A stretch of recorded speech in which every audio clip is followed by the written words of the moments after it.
Hey, everybody. Thank you for being here.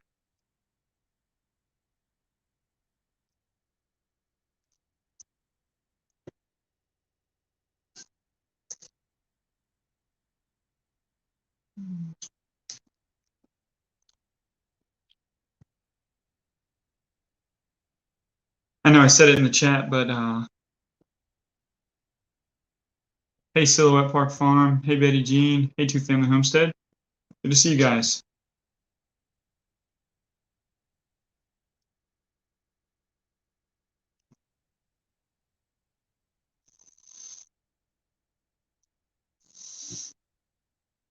I'm just going to bring them in. Should I just bring them in, honey? I'm going to bring them in.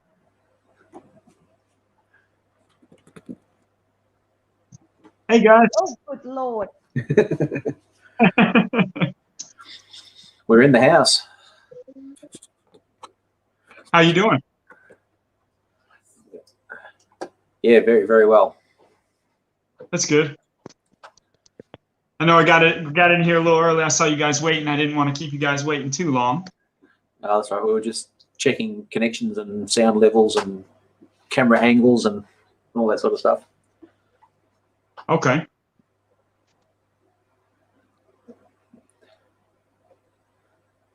Well, it's good to see you guys. Yeah, it's great to be here.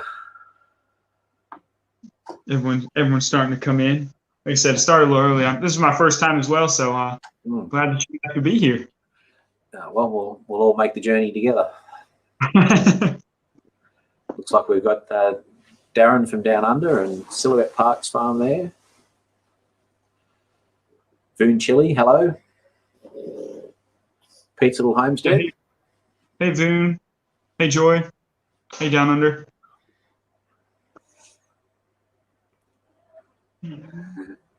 Julianne's having a bit of audio issues, I think, so she's just getting it sorted.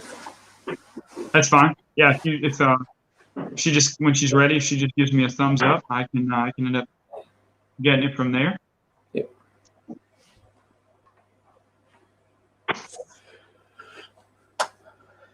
So how are you over there today, B-Hive? I'm doing pretty good. I can't complain. We got a little work done today and kind of just been relaxing till the live, watching some other people's lives. How about you? Yeah, went out to the block and made sure the cows had all their bathtubs were full with water, so they were all good. Made sure they had some food in the feeder because there's not very much on the ground for them. Yeah. Hello, here's Julianne here. I can't hear anything. It says that I'm not in, and I can't hear anything. Okay. And I'm chatting. Yep. And no one's there. Yeah, you were there. I know. I know. Try and link it again. You got all this. Hey. Yeah. Yeah. Yeah. Yeah, I can add you in. Go back and do it again. Yeah.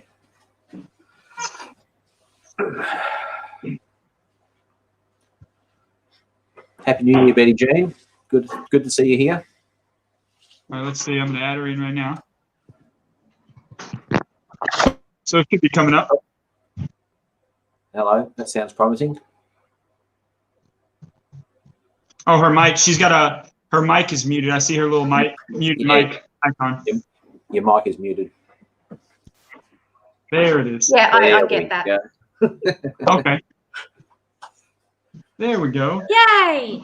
Hey, we're all here. I know some of this stuff it makes it pretty tough trying to just figure it out, get it set up. So are we So how are actually you? live? Yes, we're live right now. Oh, hi. Oh my God, hi. Darren's already given you a hard time. Didn't think we were live. Yeah, no, Darren loves me. Well, I think what it was. I call him my second. When I went to like put you guys into the chat and stuff like that, I guess it automatically kicks it in live. So I call Darren my second husband. So because I talk to him more than I talk to Stephen. So hi, Voon Chili. Yeah, thank you guys for joining us. Our pleasure. This is our first live. Awesome, that's cool. This is actually my first live that I'm actually hosting, so this is kind of new for me as well. I'm just looking. All of us have glasses. Are we all blind?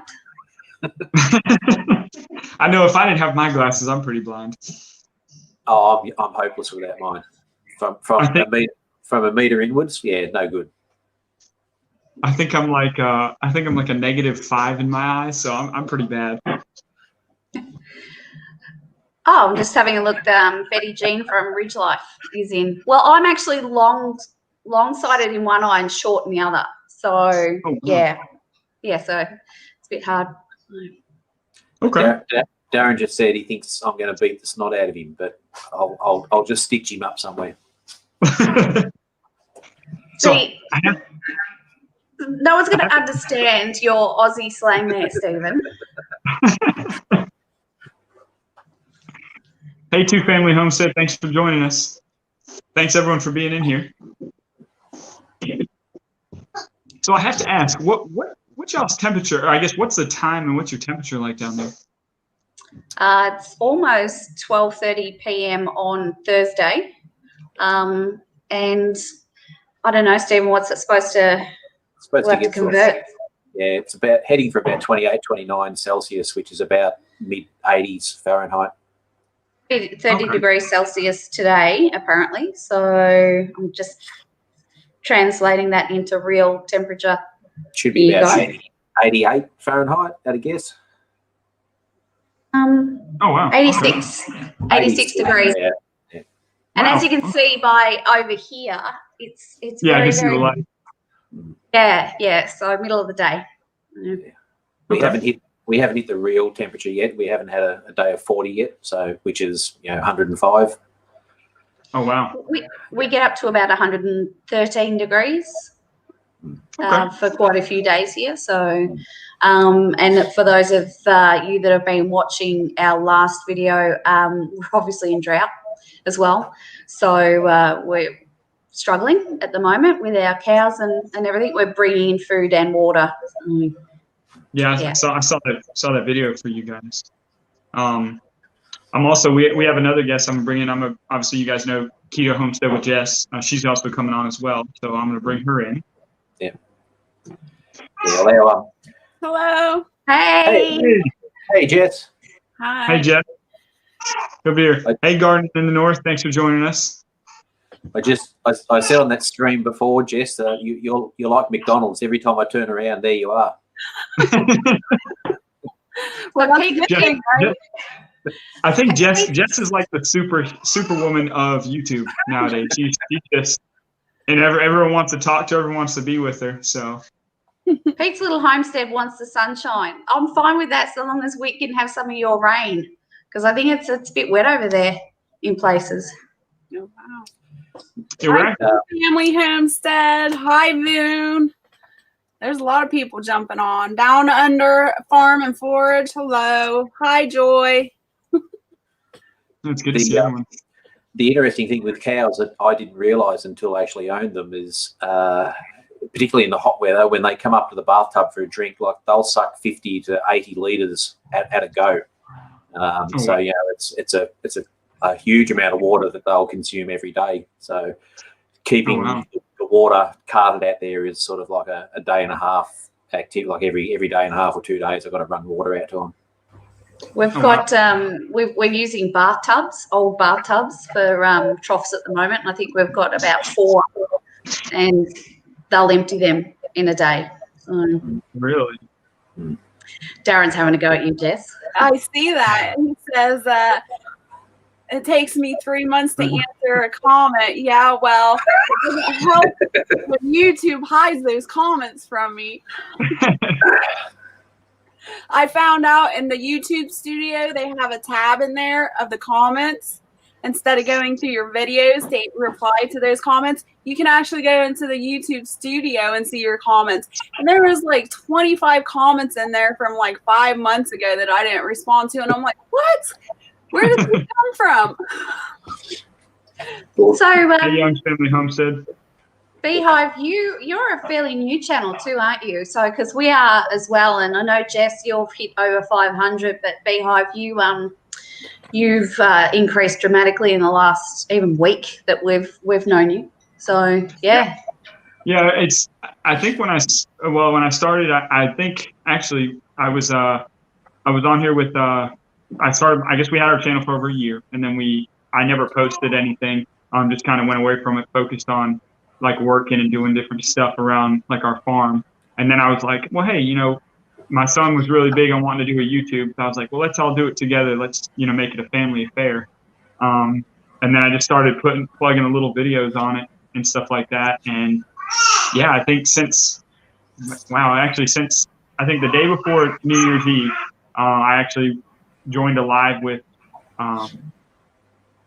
Jess here and with Micro Farmer and with I always mess it up, Southern Woodworking Homestead and stuff. And then from there, it grew a little bit, and then be on a couple other lives. I've actually even been on I've been in the live or in the chats with Two Family Homestead, and my channel has hit the wheel a couple times. So I think just between doing a couple lives and joining some people and stuff like that, it's actually surprising me how fast it is. You got to be careful of me too, because I joined room raids, and I got Jess room raided the other day. So yeah. So next time you're live and I'm not on it, yeah, I appreciate that. It's good to see you finally stop crying too, Jess. That's good. Yeah, I thought. Yeah, you were just like I thought, oh God, she's gonna have a heart attack. Yeah, I do need to explain something. Also, just to explain Darren as well, that when an Australian picks on you, it means they actually like you. It's sort of like the teenage boy thing. Yeah, I was going to say, so that's like that, the middle school boy chasing you around the playground, picking on you. Yep. So when Aussies stop teasing you, it means they don't want anything to do with you. So while we're picking on you, it's all good. All right, I'll keep that in mind. So I have to ask, Swedish Creek Farm. So I guess do you just have cows on your farm, or I guess what all do you have? Yeah, so we purchased the property about 3 years ago, and it's 20 acres, and we put cows on there, and we've gradually built up. We've got chickens. We've actually got Plymouth Rock chickens, and we've just lost our first couple to foxes after 3 years. We just lost 2 to fox. Be vigilant on your fencing, just saying. And we're renting because we're building our homestead. So Stephen and I, have owned, I'm getting very, very bright here, sorry, have owned 19 houses. So we've built and renovated 19. So this is it. So we're building the farm there, and we're renting at the moment. So we've got it's not much of a vegetable garden, but we joined Shed Wars, and we've got a bit of a garden here. But the soil in this area, was a big development, and like they're teeny tiny blocks, and they put a lot of herbicides and everything. So it pretty much killed everything we put in the ground. So we ripped everything out, and we've got massive, great big pots. So, but once we get out to the farm, which should be in the middle of this year, we'll be putting in a bit of a market garden to produce organic food. So looking forward to that. Yeah, and we've got we've got about 20 fruit trees as well. So we'll have an orchard. We're very committed to we're very committed to the regenerative farming and trying to bring our block up through natural means and use of bringing in the natural carbon and getting it all set up. That's awesome. Thanks, Darren. Do you know what breed pigs you're going to get? Well, it's hard in Australia because we've got really, really quite strict quarantine rules, and we have not been able to import any breeds into Australia for over 20 years, just because of we don't want all the disease and everything here. So we're getting Berkshires, so an heirloom. Nice. choice. You've got your like coonies and your Idaho pasture. We don't have any of those here. So yeah, get the Berkshire and get them in to till up the ground and convince my neighbour whose ground is pretty bad to lend us some of his property as well. So yeah. Hey, so that's the plan. Thanks for joining us. See, there's a comment there that tells me that Darren actually likes me because he's calling me dimmer. So Julianne's right, but I'm dim apparently. So thanks, Darren. He knows us well. So for those of you that don't actually know, and I don't know where Steve is. Is he up there? Is that him? It's the Brady Bunch thing up here. Yeah, so Stephen is my other half, and he's sitting in a completely different part of the house. So that's awesome. Hello, Simple Jan Homestead. I have to ask you. We are getting bees too. So that was my next question. My father was an apiarist, and my grandfather was an apiarist, and his father before. And I used to do it a lot, and we had a lot of hives. I think about, I don't know how far this is, 50 kilometres away from here, and we used to go out there all the time. And I used to do it as a kid, and never got stung once. Never ever got stung. And then one day I was in our backyard, which was in the centre of town, and got stung. I'm allergic to bees. So, yeah. Wow. Hey, Silhouette Park Farm. I'll leave that to Stephen. Hey, Nettie. Yes. So, being the only one in the partnership that is not allergic to bees, apparently I'll be the one suiting up and doing all the. But yeah, I'm really looking forward to having at least a couple of hives. So. We're allowed to have up to 6 hives before we have to be licensed. So we can have 4 or 5 down there, and we still have to register them so that the government's aware of where they are. Yeah. Okay. Yeah. Wow. So we've got a. Sorry. Well, I was gonna say, so you guys actually have regulations where you can only have so many hives. Oh, absolutely. Yeah. So every beehive you have to have registered so that they have a plan of who's got beehives, so that if there is any breach in quarantine or issue, then they're able to then deal with that really quickly. And once you get more than 6 or more hives, then you have to actually be licensed and pay a license fee each year, because you then start to head into the possible category of a producer, a commercial producer. So again, it's all about everyone knowing what's out there and being prepared for any eventualities that come through. So, yeah. Darren says after snakes, bees should be pretty easy, Stephen. Yeah, it's a lot easier to handle one snake than it is to try and deal with 500 buzzing bees, I think. So, yeah. Well, I don't know. Bees are pretty. Once you're, I mean, as long as you're calm with them, they're pretty easy. Like you can, once they get your pheromones, you can just kind of stick your hand in the hive and kind of like move them around left and right. It's when people go like this that's the problem. They just like, just stand still.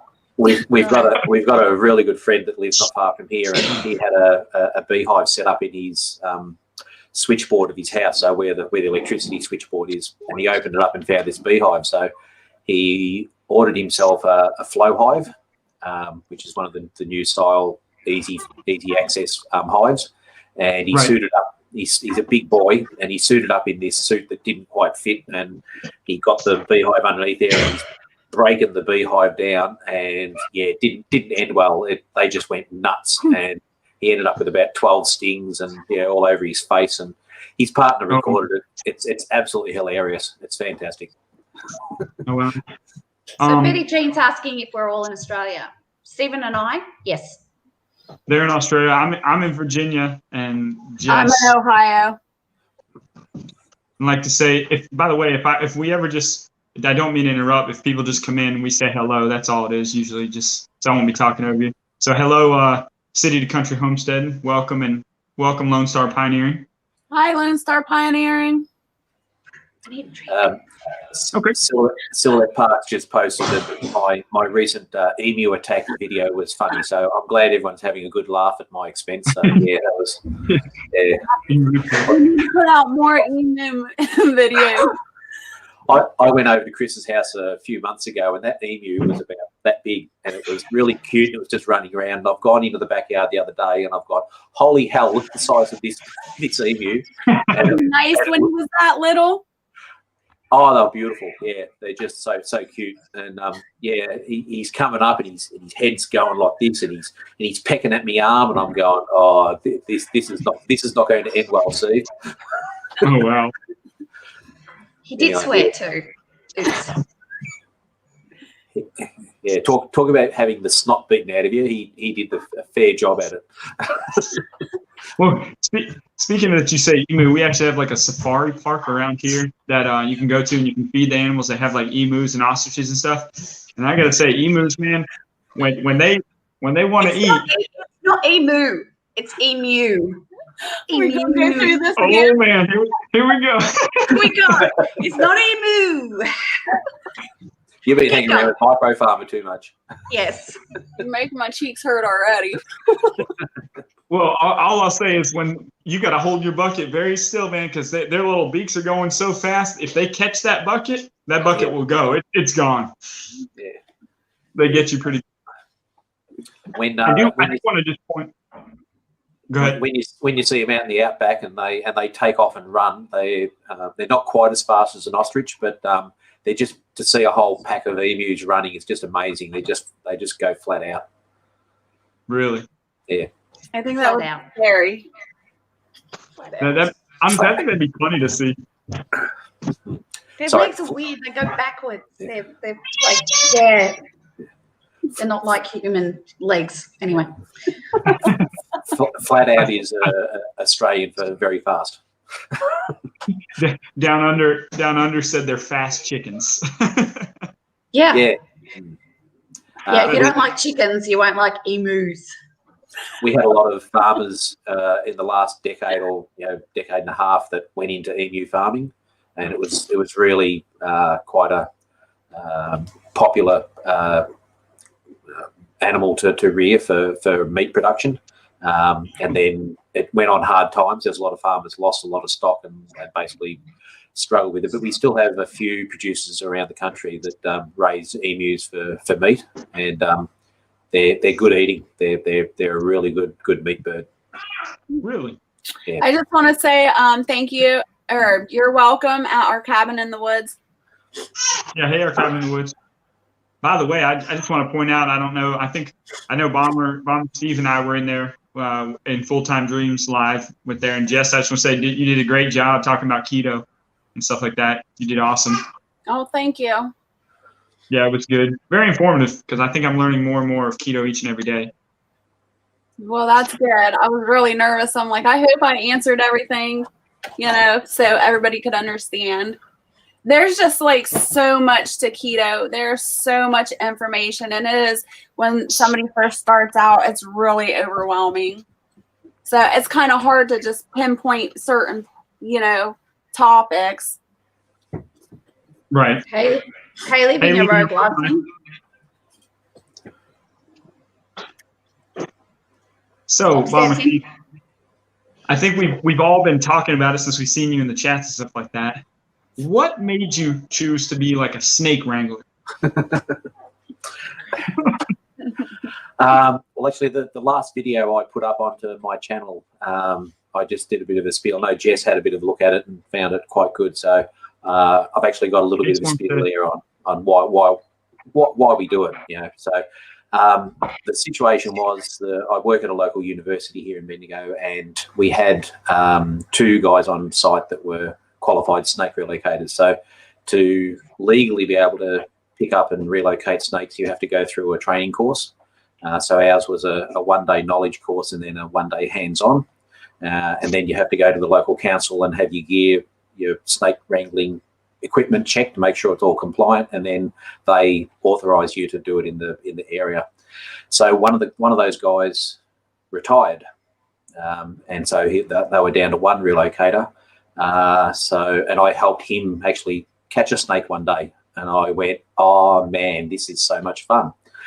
And I've always been interested in reptiles. So it's a lot safer when you've got 2 people there. It just means you can cover. So I basically went to the boss and said, I'd like to do the training and become the other Latrobe or the other university wrangler. And yeah, they gave me the go ahead. So they actually paid for my training, which was good. And then because we don't get many snakes there, I've actually only caught one actually at the university. So there was a guy in Bendigo who runs a business called TZR Reptiles, and he does all the snake relocating in Bendigo. So I went to him and said, look, I'd like to get involved because I want to be able to keep practicing and keep learning. But I said, it's your business and it's your family, and I don't want to take money out of your family's mouth. And, so what I offered was, if he ever got too busy and he couldn't handle it all at the one time, he could throw some my way. So I just sort of became what I call his backup man. And so I've been doing that for about 3 years. And yeah, sometimes I get a call out every year. And this is Blizzard. So this is an eastern blue-tongued skink or an eastern blue-tongued lizard. And yeah, he's one of our pets. Oh, wow. So they're very common in Australian backyards. They're really cool. Blue tongue. Yeah, the blue tongue. Well, how you doing, buddy? I see you saying hello to us. I see that. So there's two species of blue tongue. One's the eastern blue tongue, which has a number of different species, and there's also a shingleback or a stumpy tail, and they're also encountered in backyards all the time. So, but yeah, look, just getting back as a general comment, why do I do it? Because I'm a left-wing greenie environmentalist, and snakes are vital for our ecosystem. So I do it as my bit to support our ecosystem, to make sure that we have the animals out there that should be. And I also do it to keep people and pets safe and provide a service. And it's when you've got someone, I've had so many people, particularly mums at home, and there's a snake in the backyard, and I turn up there and they're in tears. They're just beside themselves because they're so terrified.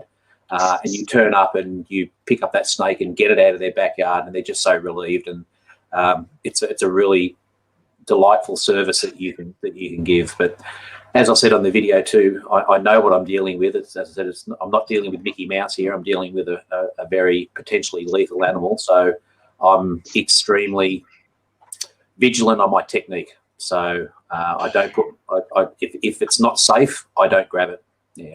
But snake bites and snake deaths, and I know a lot of people around the world think that we've got so many venomous snakes and spiders and everything, but deaths from snake bite is really rare in Australia.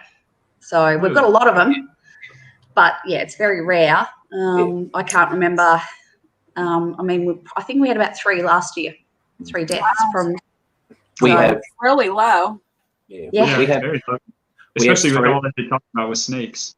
Yeah, we have 3,000 to 5,000 snake bites annually across the nation, and we have 0 to 3 deaths with an average of 1.5. And when you compare the fact that across the world we have 80 to 120,000 deaths from snakes, while we have the most very toxic venom, we don't have the most dangerous snakes based on their attitude and how they behave. We lose more to great white sharks than snakes, which is not funny, but yeah, it's actually not safe to get in the water. Yeah. I actually take more risk driving to the snake call out than I do actually dealing with the snake. So getting in your car is much more dangerous. Oh, really? Yeah. And Jess, you sort of talking about the snakes you have in America. Your copperheads and king snakes and those ones, I would probably use a similar sort of technique. But the vipers and the rattlesnakes are a totally different kettle of fish. So if I was relocating in America, I'd be using totally different technique because I can pick up an eastern brown by the tail and control it. I wouldn't be picking up a rattler. I'd be using tongs and hooks and bags. Yeah. Nettie from Silhouette Park, her friend got bitten by a tiger snake and is still struggling but alive, and her horse, little pony, got bitten by a red belly black and is running around for the first time in months. So yeah, it's if you do get bitten, it's not great. But if you watch Stephen's video or our video on how to rab in Australia, doesn't apply to America. Yeah. All right. Hey, Lisa D. Yeah. I'm sorry that your friend. I hope they get better. The snake that bit Nettie's horse, a red belly black, we have them around here in Victoria as well. They're rare around Bendigo because they're a wetland snake. But the issue with their venom is, while it's not as lethal as other ones, it actually has a necrotic component to the venom. So a week or two later, you can get big blisters and actual necrosis of the flesh where the bite is. So you've got to be really careful with any bites from there. So yeah. So glad people join our live for the morbid necrotic stuff. So B-Hive, what are you doing with your, like, how big is your property and what are you doing with it? So I live, or my family and I, we live on 3 acres that we're kind of turning into our homestead. And right now we have chickens as well. I actually just, we had to fight off a hawk yesterday. We took care of the fox problem we had, and we actually had a hawk come down and try to grab one of our chickens. Thankfully it didn't.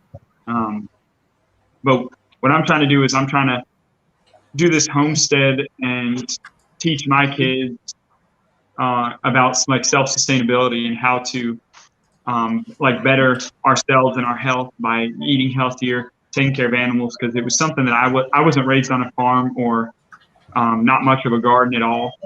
So it's just something new I wanted to be able to teach them, as well as just kind of backstory. When I actually was in the military up here, and I got out of the military back in 2014. And then after I got out of the military, I got into a big, like I was really big into fitness, like health and fitness. I tried to get into bodybuilding and stuff like that. Did really well, but I used to take like a lot of supplements, just like the protein powder, the different supplements and stuff like that. And and then actually like researching into just how bad that stuff was for your body and different things like that. I started to look at just more, because I was eating like a lot of food and taking a lot of supplements. So once I started learning that for myself, I wanted to do better with my body and better with just knowing where our food came from. So that's why I started researching stuff with like chickens and different things. And it all actually started with bees because of like gardening and stuff. So that's where our name comes from. But I do have, I have 3 hives now. I had 5 going into right before the winter, but I did get attacked by a bear down here. It actually, I've never seen it before. A lot of people said, oh, you got to protect your bees. You got to protect your bees. And what actually surprised me, I was like, I thought they were protected where I had them, like they weren't going to be attacked. And sure enough, I go out there one morning and I find 2 of my hives flipped over with a bear paw. It was probably about the size of my hand, just the scratch marks you can see on all my fingers where it like slashed across the box. So with that, I'm actually trying to improve this year with, that's my son. I'm trying to actually improve our garden with our bees. And, we just got done butchering our meat chickens for the second time. That went really well. But I'm hopefully going to be working on getting my video out for Shed Wars as well. You guys, I've been seeing everyone's videos on and stuff. So I think that's what I want to try to look into this year, is Shed Wars, and just kind of interact with the community a little bit more. But that's a little bit, we thought about getting pigs and stuff as well up here, but I know nothing about them besides that they give some pretty awesome bacon, but don't know how to raise them, don't know how to do anything with that yet. So at Lone Star Pioneering, just message me, please. Hey, Preppin' 101, thanks for joining us. B-Hive, what branch of the service were you in? I was actually in the Air Force. Excellent. Hey, Prepping 101. Thank you for your service. I appreciate that. It's always, I have a lot of ancestors who served for the Australian Army, and that through, as I've done my family tree, and anyone that offers and goes and does that service should be acknowledged. So well done. Well, thank you. I appreciate that.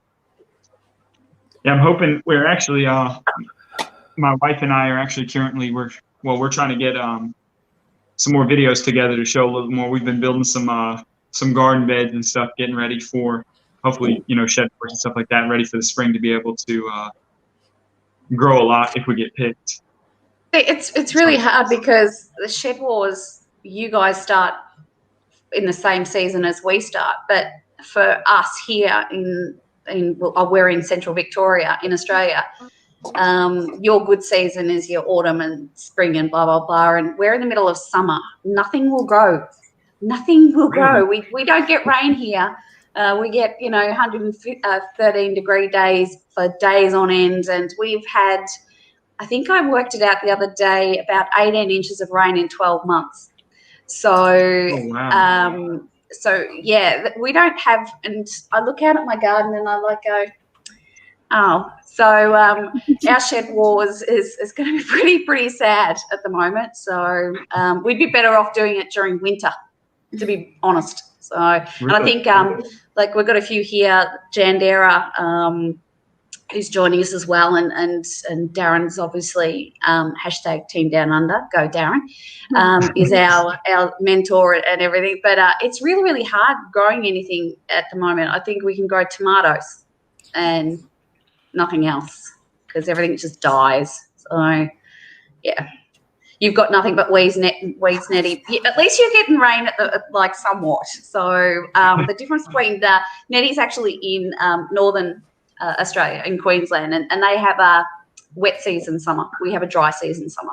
So really, yeah, I think like the rain here we've already gotten. I mean, you step out in my grass right now, and it's just slop. You can hear it like sloshing just because of how much rain. We're supposed to get rain the next 2 days. I watch a young guy. I think it's Casey from.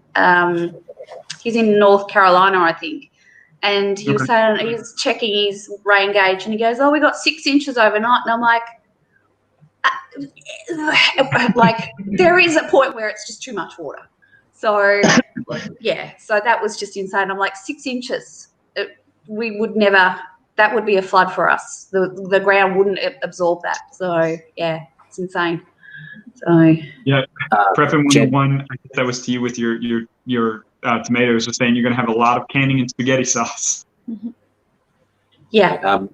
Jandera has just made the comment that they do aquaponics. So that was something that we were looking at, and it's something we might do in the future. We used to watch a channel called Rob Bob, who was up in Queensland, and he was heavily into aquaponics and setting up with that. So yeah, look, it's something that we might do in the future. It's just about, we're really keen just to get out there and get our farm set up to start off with and get some greenhouses going, and then we'll look at diversifying. Yeah, we have nothing. We've got 4 fences, and that was pretty much it. We've got a whole heap of we've got a stand of gum trees and everything like that, but you don't get much from gum trees. And I think on one of my other videos, we've got French bulldogs, which is just here, and they produce poop. So they don't. Oh, there's one. Yes, Stevens. There's one there, and there's one just here, but they don't do anything. Can't eat them for meat. So yeah. Prepping 101 to answer your question. The bees. I'm going to be honest. A lot of people. It depends on where you're located at. The bees can do a 50-50.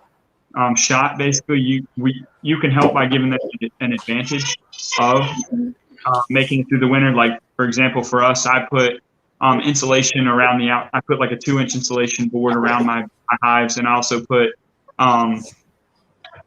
burlap around the top so that they can actually get, like, when it's nothing kills a bee faster than a cold, wet bee, and that's usually what happens in winter. So what I try to do is I put burlap in the top of the hive, and then put a little sugar around the top that if they need it, they can eat it. And if they don't, the sugar can be a very good absorber of the moisture. So far with my experience with them, like I had a hive that I brought in last year, and I brought it all the way through the winter, and it came out very strong. And now I'm going into 3, and we're in obviously almost in the middle of January. Hasn't been too bad here. Like, I think tonight is one of the colder nights that we have. It's in, I think, our low 30s here. But we haven't had too bad of a winter yet. But so far, they've been great. And I think Living Rogue Life had a question for you, Sweeney's. Yeah, Living a Rogue Life has asked about hydroponics. We we just don't have water at all. We don't have a dam. We don't have tanks. We have nothing at the moment. So we've got to set up that infrastructure as well. But we've got really, really good soil. So I don't know. I like getting my hands dirty. So hydroponics is good, but I like getting into the dirt. So yeah, and we've got a lot of it. So. Do you guys have like do you guys have a well on your land? We are actually putting in a bore. We did a divining video, and we've had a gentleman out to actually do that. And the good thing about him is he won't charge you unless he hits water. So he has to, and when he says hits water, it can't be just. Thank you. It can't be just a little flow. It has to be a minimum, and it will cost a lot. But we do have salt water, so we'd have to get a desal plant as well. So. Oh, really? Yeah. Okay. So it's on the to-do list, or we wish we had enough money and I can sell another kidney to get a well. So yeah. Right. The gentleman on the property next to us further up the hill, he's got a bore, and there's some further down the hill, and yeah, so there's definitely good streams of underground water there. It is quite brackish, so it's got a fair bit of salt and minerals in it, but that can be treated. And, yeah, that's one of our future plans. So we'll have a little desal plant on site and be able to process the water and make use of it. But just finding an extra, $20,000 when you're building a brand new house is a little bit much of a reach at the moment. So it's something we'd like to do in the future. Right, I can understand that. Trust me. Yeah, definitely. It's kind of like with homesteading and farming. It's like your to-do list. Whenever you say I'm going to do homesteading or farming, it just triples. Yeah. Yeah, and it's tough because both Stephen and I actually work full time as well. So we've got the farm and we work full time. So yeah, it's just trying to find time to do all these little projects as well. So what do you do if you don't mind me asking? She works very, very hard. She's I can tell you a little bit, but I can't tell you who I work for. I actually assist drought-affected farmers with financial assistance. So grants and loans and that sort of thing. So I can't say who I work for, but yeah, so that's what I do, and which is pretty tough at the moment because with people that are going through some of the tough times of their life, and you get people ringing up and talking to them, and they're contemplating suicide, and so it's not a great thing. We lose a lot of farmers in Australia to suicide. Right. It is we've had a bit of rain and the crops and everything are doing well, but so that's what I do. So there's a lot of farmers around the country that owe Julianne a debt of gratitude for the work that she does to get things sorted out. So yeah. No, look, it's a job that I love doing, but it's something that's really, really tough, and it's mentally draining at times. So that's why sometimes you don't see me in videos, because I just don't have, like on our YouTube videos, because I just don't have it in me to look good and go, yay. That's why you can probably tell I did the drought video. Stephen didn't. So I put it up and I'm like going, oh my God, that's a bit morbid, but it is what it is. And it's what we're facing, and ours is nothing compared to some farmers. So, but I enjoy doing it. It's just a tough job, and it takes a lot of hours. So yeah, we're a little bit behind where we would like to have been. We would have liked to have been out in the farm a couple of years ago, but it is what it is. And I'm a facilities officer at the local university, so we have on-site accommodation for the students that go to the uni there. And so my job is anything that stops working, gets broken, falls off the wall, gets blocked, then that all gets logged with me, and then I coordinate with the maintenance division to get all that rectified. So mine is about ongoing maintenance and upgrade and upkeep and repair of what have I got? About 90 buildings that I have to look after, 615 bedrooms and about 100 kitchens and bathrooms, and yeah, so. Oh wow! So yeah. Stephen was a teacher for 28 years, primary school. Was a teacher? Yeah. Yeah. Thankless job. I think. Oh, sorry, I was reading some of the comments with it. I actually did not know that it was like that. I guess down there in Australia, with like, I guess even with the rain and stuff like that. That's kind of, I think, eye-opening. I think not a lot of people know stuff like that. I believe we're one of the driest continents or countries on the planet. So while we have a thin strip that goes up the east coast where you get good down rainfall and up into Queensland, but even in those areas, like people say Queensland's all tropical, but it's not. When you go inland of Queensland, you're into the outback and it's extremely dry. So a lot of the rain clouds will pass over and then they will rain on the east coast as they sort of get over the mountain ranges. But the actual inside of Australia and in some of the southern states in particular, it's pretty harsh. The last really good year of rainfall in Australia was 2012 for most farmers. That was a good year. So, yeah. But Jandera was saying, well, they're up in Queensland as well, and they're Queensland, as Stephen said, is tropical, but they've still not got rain. So get away from the coast, but it's one extreme to the other. It's either flooding, fires, or drought. So 12 months ago, we were going through massive bushfires. Oh, wow. And and then all of a sudden, a month later, it started flooding. So it's just a little bit insane. So I won't get political. Hey, Nanya. Thanks for being here, Nanya. It's just the nuances of living in Australia. It's a tough continent. It breeds tough people. The tough ones survive. I mean, you've seen Darren. Look at how tough he looks. He's going to pick on me now.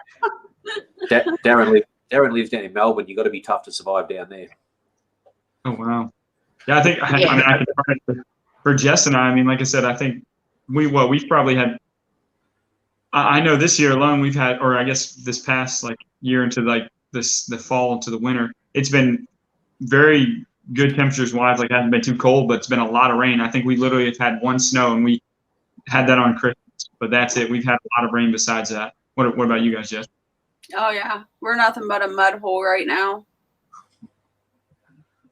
Yeah, and see, that's the contrast. I mean, if it could be average, if we could get some of your rain and you could, get some of our dry, it'd be great. And I know we sit here and we complain about the drought, but as I said before, there is also too much rain. So, it's got to go somewhere. So, yeah. Right.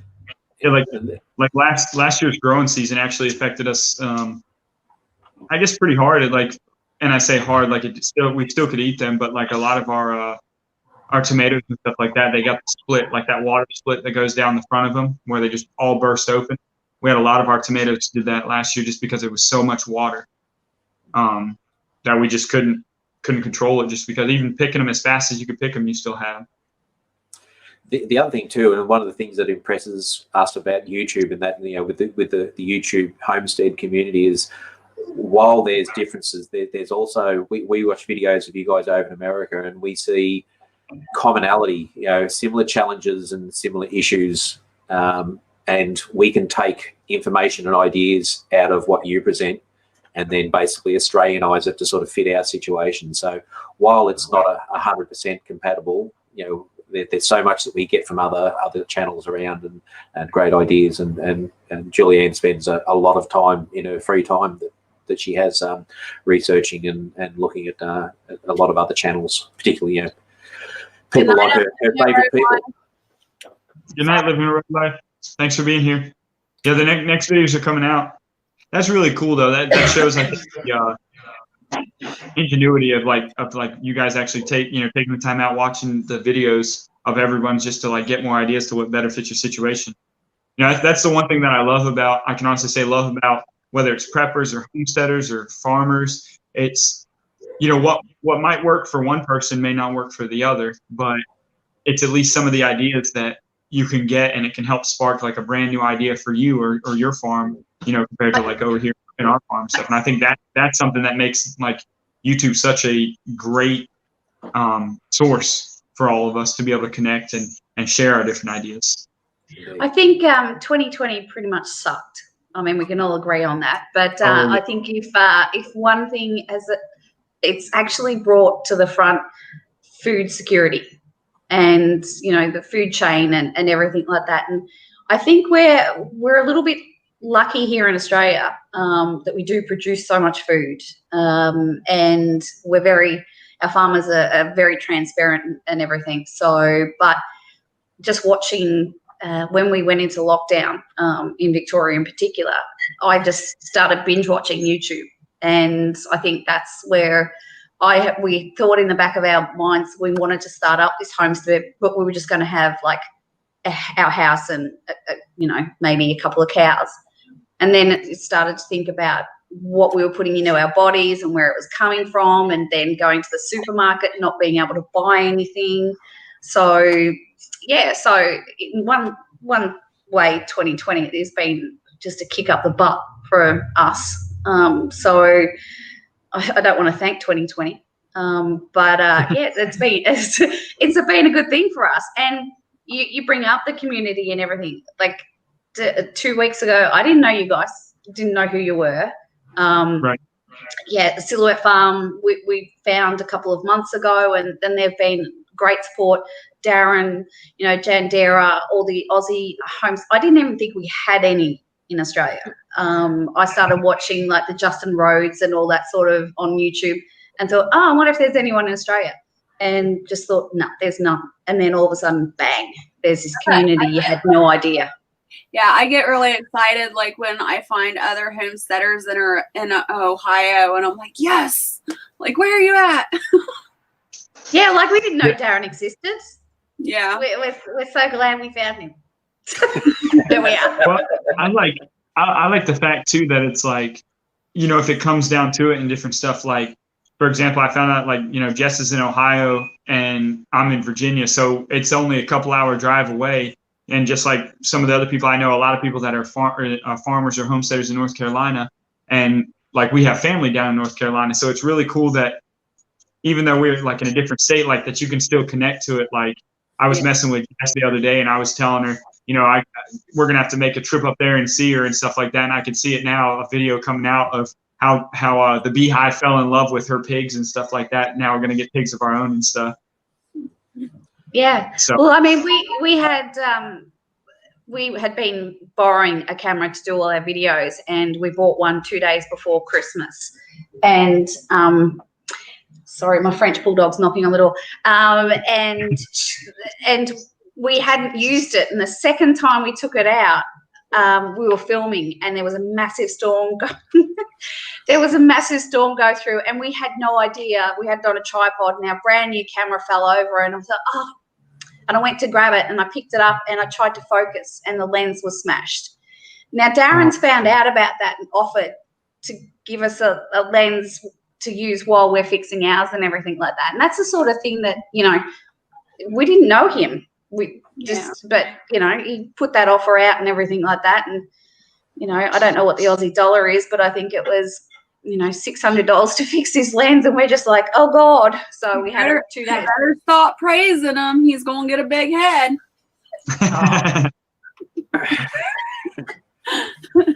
But yeah, a couple of things there. I got a text message today, so I ordered a new lens, so it's actually arriving today. So I'm waiting for the doorbell to go to get the new lens. So that would be good. So I got a refurb one from a company down in Melbourne, so it wasn't too bad. But the other thing too is, and America has the same culture as well. Like when someone's down, people chip in. So we've got our mates back. So if Darren was in a situation where he needed help, we'd be the first ones to be jumping up and saying, "Hey, we'll be there, mate." That's Shadow. No, you're gone. Oh, you're out of here. Too many kisses. You can't handle. It's disgusting. It's like, ugh. I don't know where you've been licking. See if they're chewing on a bone or something like that. You might notice there's a little bit of a black screen just here, but our child sitting behind there. So we put a screen. So because Harrison's 11 and we'd like to protect his privacy. If he wants to appear, he can. If he doesn't want to, then it's up to him. So right. So you might see him walking past on occasion. So, but yeah, okay. He's 11. It's so. At that age of growing up, my kids are still young, so I just all free willy. If you hear any screamings and stuff, that's usually them playing around. Your kid, B-Hive, you need to work out how you can bottle that cuteness and sell it. You'll make a fortune, mate. You just want to get him and just like smooch him. He's so cute. Well, thank you. Yeah, that was him peeking his head over here earlier. He was just like, he was trying to get in the camera, but didn't want to see your face, so he was like doing this number right here. So. The other thing too, with our homestead is we've got some sort of future plans as well. Part of the house that we're building will eventually be vacated and will hopefully be converted into a B&B. And so some stage in the future, because I've always. Do you know what a B&B is? Yeah. Perfect. So we'd be, once the world returns to normal, we're looking forward to the possibility of homesteaders from around the world when they come to visit Australia, that ours will be a stop-in spot. So you can book in there and spend some time on the farm, and I'll cook you breakfast, and it will be good. Let me know when it opens up. I'm coming. Yeah. Come check out Australia. But I'm staying away from the snakes. They'll stay away from you. I'll have some pet ones by that stage, but they'll be non-venomous. Okay, as long as they're not venomous, I'm good. And to speak on that with that comment, that's one of the things that I think is like needed, especially in this community, is being able to have that. Because, like, for example, I'm one of the younger people that are homesteading. Like, I'm only 28, and a lot of, I guess, my generation and even some younger, they're not about wanting to come out and do farming or wanting to go down here, mess with chickens or bees and stuff like that. I'm not saying everyone's like this, but a lot of people want stuff where you can just run to the store. Why do the work into it when you can just run to the store and grab it and not have to worry about putting money into it? And I think that's really good, having like that to want to teach people. We've got a massive issue in Australia as well, where and it's about handing on the reins. There's so many young people that are brought up on farms, and the last thing they want to do is take over dad's farm. Like, they're just, it's hard work. It's hard work 24/7, 365 days a year, and they can go off and get a qualification and become an accountant and or whatever, and have that fixed income, and they see the pain and the suffering that their parents go through. And so many of them are just not interested in being farmers, and farmers are then faced with issues of having to sell off farms, and But in saying that, a lot of young farmers are coming back onto the farm, and they're concentrating on regenerative agriculture instead of the old school farming. Just bombard everything with herbicides, and you'll be right. So there is a culture change happening here, which is really, really quite good. And but a lot of the young farmers go to uni and then come back, so which is really, really okay. Hey, TMC Music, they said they're from the UK. Thanks for joining us. What time is it in the UK? I don't know. Oh, I don't even know. It's 9:15 at night here. I don't even know. I don't know how many hours they are ahead or behind. I don't know. However that goes.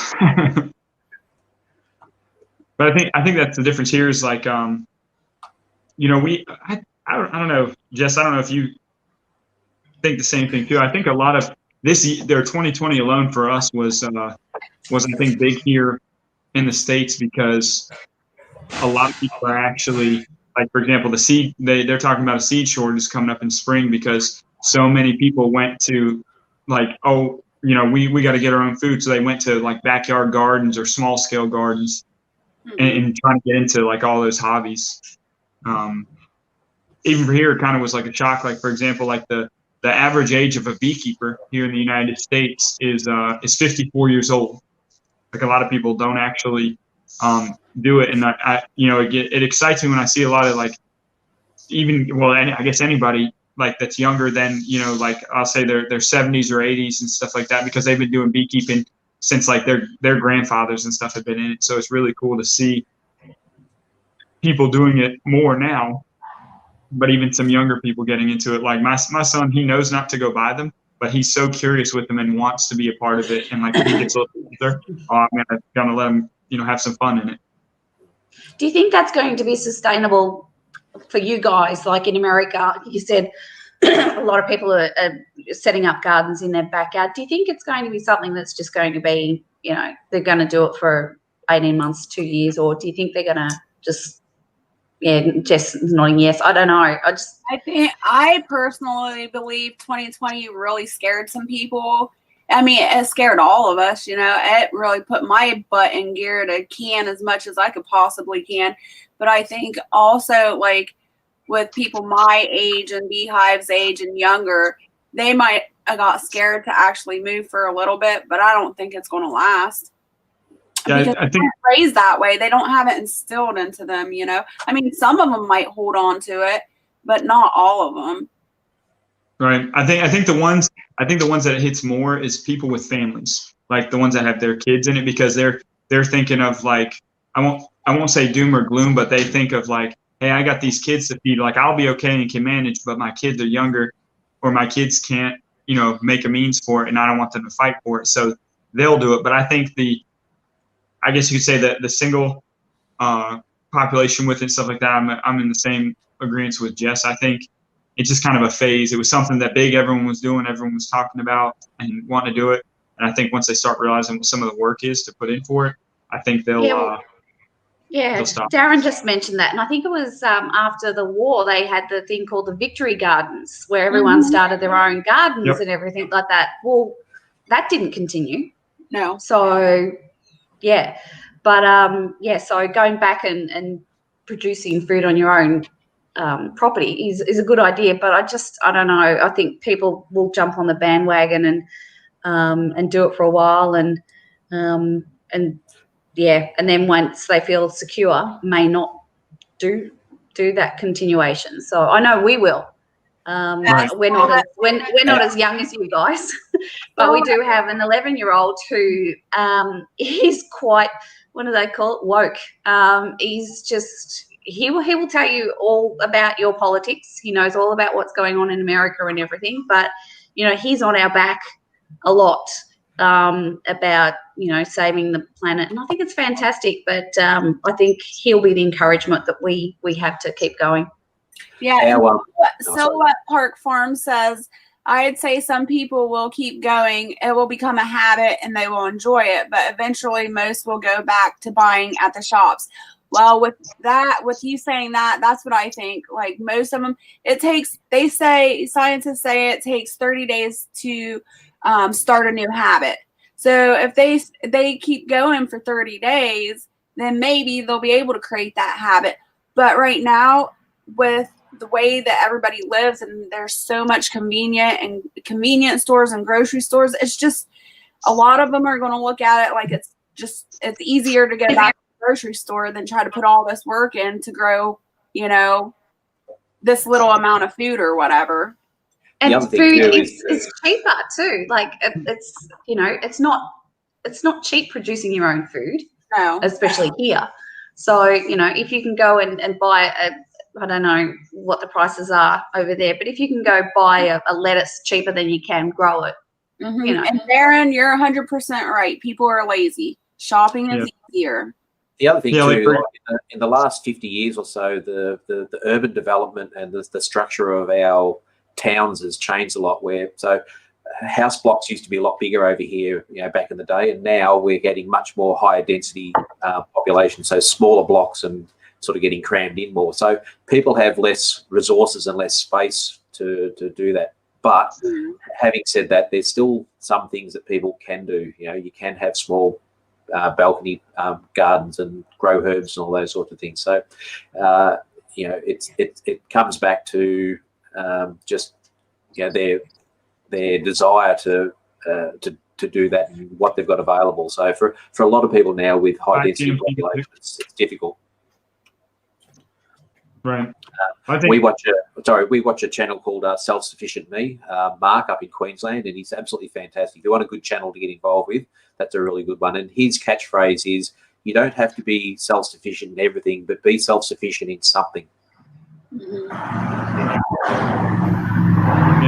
Jandera said, growing food takes real commitment, and there are days when I really wonder why I'm doing this. It's a lot of work. They're exactly right, because that's what I was going to say. It's, when people, they start these gardens, I think when they have their first setback, or let's say if bugs or insects, take over a plant, or like if it gets flooded one time and their plants wash away and stuff, I think a lot of people are going to say like, okay, that's enough for me. I thought it was just, put a seed in the ground, water it, and, you can harvest it after so many days. So I think that's something that people, I guess, are going to learn a little bit. But I had my sister here. She lives around the corner, and I went out to the garden and I grabbed a couple of strawberries that hadn't been eaten by bugs. And I said, "Oh, eat this." And she said, No, I don't want it. And I said, "Eat this." And she was just like blown away. She said, "Well, is this?" And Stephen said, "Oh, that's what a strawberry actually tastes like." So out of the garden, and she was just blown away. She's just like, "Wow, I think food tastes better from your garden." So. Yes, but the same way, like I think when you grow your own meat and stuff too, it's like, for example, I've given some of our friends and family like some of our meat chickens, and it's like you go to the store and you can buy the chicken. Yeah, it could be a little bit cheaper. You can get more of it, and compared to buying to like local or from a small town farmer. But like that taste is undeniable. Like if you have a homegrown chicken and you eat it, and then try to compare it to the store. Like for us here in America, like these chicken breasts that you get now, they don't even taste like what a normal chicken breast should taste like. They have no taste, no flavor at all. You can put a very little bit of flavor on it, and it completely changes it. Where if you eat like a home raised chicken, it tastes like chicken. And I think that's something that a lot of people are missing and stuff like that. Like for example, same thing with eggs here, like store bought eggs to like your self raised eggs. There's a complete difference. A lot of people, when they try a home-bought egg, they're like, a homegrown egg, they're like, "Oh, this tastes completely different," and they're like, kind of weird, more rich. And it's like, well, it's more rich because they got actual nutrients and stuff in it. So how many chickens did you start with? Because we're going to get some broilers, but I just don't know how many to start off with. So how many do you start with? 120. Okay, real quick. So hi Lori Firefly Farm and hi Old Redding Farm. When we did our meat chickens, we actually, when we did the big one, we got a couple from a friend just to try it, but we ended up ordering 50. And 50 was a good number because looking at the cost for the feed and feeding them, we lost a couple just because I think they were weaker, because like they have to come from a whole nother state. Like ours came from Pennsylvania and they got shipped down to Virginia. So they had to overnight them. And I think a couple of them are just still weak.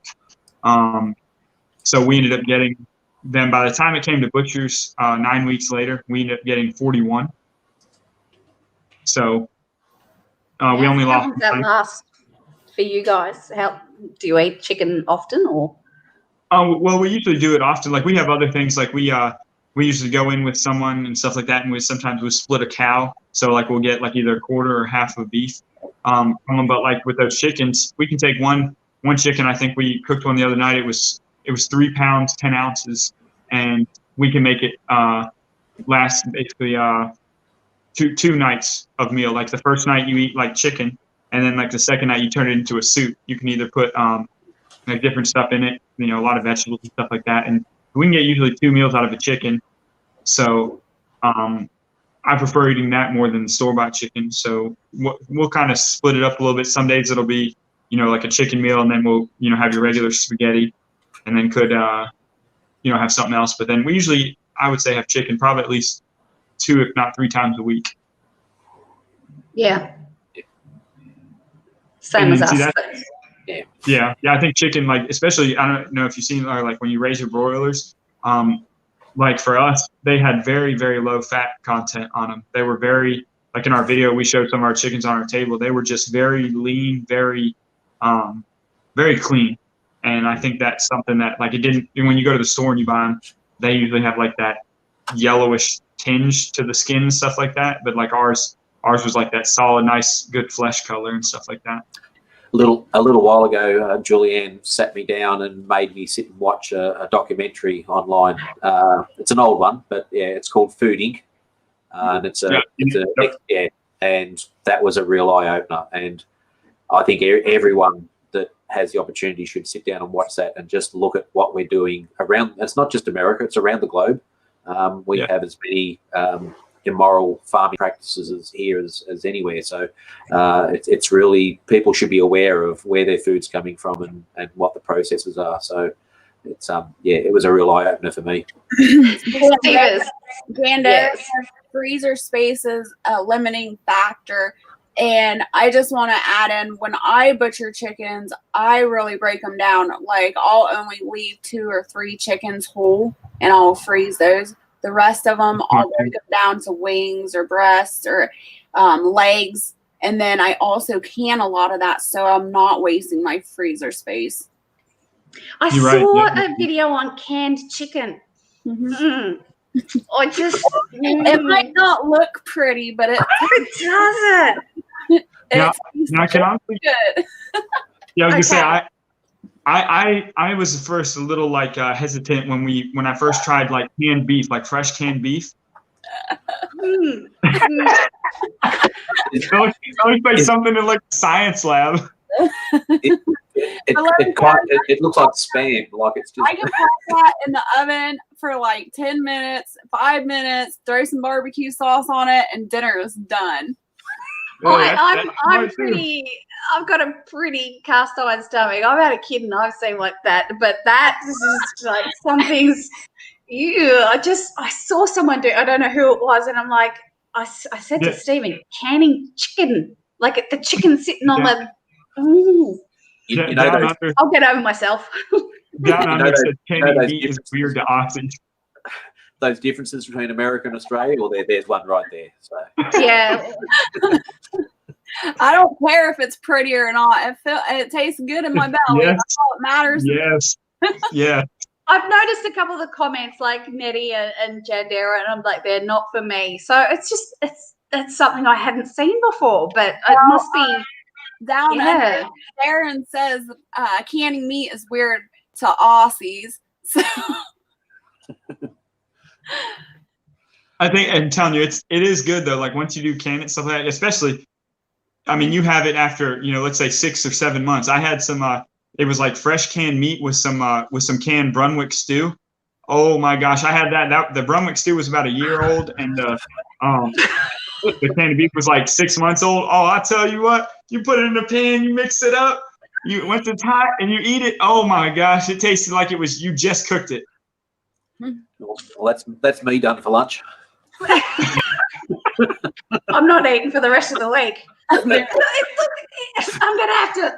not going to knock it until we actually try it, Stephen. So we'll give it a go. So yeah, we do a lot of cooking. So once you start canning meat, you won't go back. You'll be canning every type of meat you can get your hands on. Yes. What we ought to do, Jess, is when there restrictions and stuff are good for mailing, we ought to pitch in and try to send them some canned meat, like between beef and chicken, and let them try it. Do a video on trying American canned meats. Yes. I had a couple of weeks in America a few years ago, and I had my eyes open to many things about food when I was over there, but not the canned meat. Jandera and Nettie, I am with you. I will give it a go. I'll do it. I'll give it a go, and I'll film it, and then I'll try it. Old Reading Farm says yes. Mail one of your cans to Sweeney's. Yes. Where do you run off to? Did he go get sick? Oh God, what's he got now? Oh God! I went to go get the real food of the gods. What is that? I don't even know what that is. I don't even know what that is. It's vitamins. Vegemite. It's nasty vitamins. Oh my gosh! What the world? It's tar. It's not tar. That is crazy. So Haven't you heard of Vegemite? I've never heard of Vegemite. Stephen, we have to go. We have to leave. We just know. So He's not a happy little Vegemite. So what does it taste like? First, let me ask this. Jess, have you had Vegemite? No, I haven't had it, but I've seen a lot of videos on it. So what does it taste like? See, the Americans put it on and they spread it on when they're trying it like jam. No, it's a really I'll go I'll show you. it's a real bitter kind of taste. So the less you use, the better it is. But I think if the person from the UK is here, I think they have Marmite or something. Is that right, Stephen? Marmite? Yes, Marmite. Yeah. Did you guys see what Swarmstead put? Swarmstead said, "I Vegemite not." Yeah, the Americans eat it way too badly. I think one of our Aussie channels actually put a video together on how to eat Vegemite because was it Silhouette Park and Nettie? Was that? Yes, yep. They did one recently. So, but Nettie, Adam eats it by the spoonful, and that would kill most Americans. So yeah, it's a yeast extract. It's an acquired taste. So. Oh wow! Down under said it tastes like a beef bouillon. Yeah. Kind of. Yeah, you can actually put it in stews for cooking and everything as well. So to give it a bit of a meaty. Well, that's not that. No, you just don't spread it like jam. Oh Jesus! Hang on. This is our first live, Stephen. Don't embarrass yourselves. So that's how much Vegemite you put on a piece of bread. It looks like a piece of toast. Just like toast, like a light butter. Yeah. So, don't show that to Jess. It's bread. That's all right. Yeah. But, so what does it taste like? It's sort of a salty, savoury. Tastes like Vegemite. Salty, savory. I don't know if those are two good ones to put in a sentence. In Old Reading Farm, it does look like skid marks. Thanks. Already fun. But Jandera Marmite sucks. So yeah. Well, I'd say kind of goes back to like what you guys said though. Like once you see that kind of jump around a little bit, the that documentary on like how stuff is raised and stuff like with the chickens and stuff. It kind of goes the same thing like with honey. Like believe it or not, a lot of honey is actually like either sugar syrup or high fructose corn syrup. You can actually look at. Yeah. They got a huge documentary on Netflix that you can see. I think one of the biggest suppliers is China and then Brazil for honey production like around the world. And they actually have it like where they take these 55-gallon drums, slide them along a conveyor belt, and they just pump this giant vat full of corn syrup in there. It's very little honey and a lot of corn syrup. Yeah. I've seen footage of Chinese honey factories where they have large buildings, then they have the hives on the outside, and they have a river of sugar syrup running down the middle. And it's just it's fake. We've got a company here called Capilano. I'm trying to probably not naming a name, but they've had a lot of problems with being investigated with bringing imported honey in and claiming it as Australian. So you can tell with those supermarket type honeys when you taste them, they've either got cheap Chinese or cheap Brazilian honey in them, and it's just awful. So we always buy our honey from local suppliers, and I've got a guy just down the road in a little town just south from here, and I go up to the local market and buy a kilo bucket of honey. And what do you call him, Julianne? I call him your crack dealer. So and it's a honey. My favourite comes from a gum tree called Yellow Box, and it's just a beautiful, sweet, rich golden honey. And I eat it fairly substantially. he gets a piece of bread and he puts the honey in it and he wraps it so it looks like the thickness of a hot dog. The honey is like it's thicker than my thumb. He eats. I eat I about have that. a question. Do you have Manuka honey? A lot of Manuka honey there? Yeah. Do you We're planting some Manuka trees. So yeah. use that as skincare? Do you know anybody that? I have heard of it being used like that, but no. I mean, there's a lot of Manuka in New Zealand, but it's just coming into here. So, but we've got some Manuka seeds to plant when we're out there. So, Well, I was wondering because I've always bought in New Zealand Manuka honey, and then the last time I was able to shop for it, they had Australian Manuka honey on the shelf, and I'm like, what? I didn't know it came from Australia too. So I bought a jar of that, and I've been using it. Oh, nice. So that's the honey that I had, Jarrett. Yeah. So it's a really beautiful. Yeah. That's about a week's supply. The Bumblebee Foundation said, "I hate companies who sell fake honey. Always to buy direct from the keeper." You're exactly right.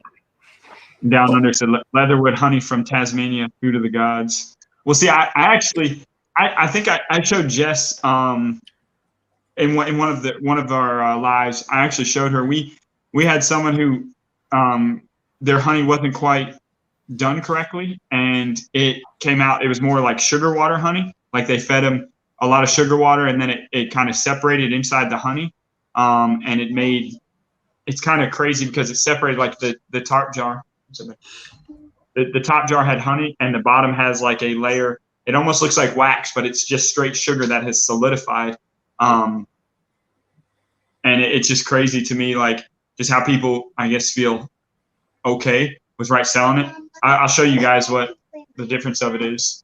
Like, for example, like this is our fresh honey that we have.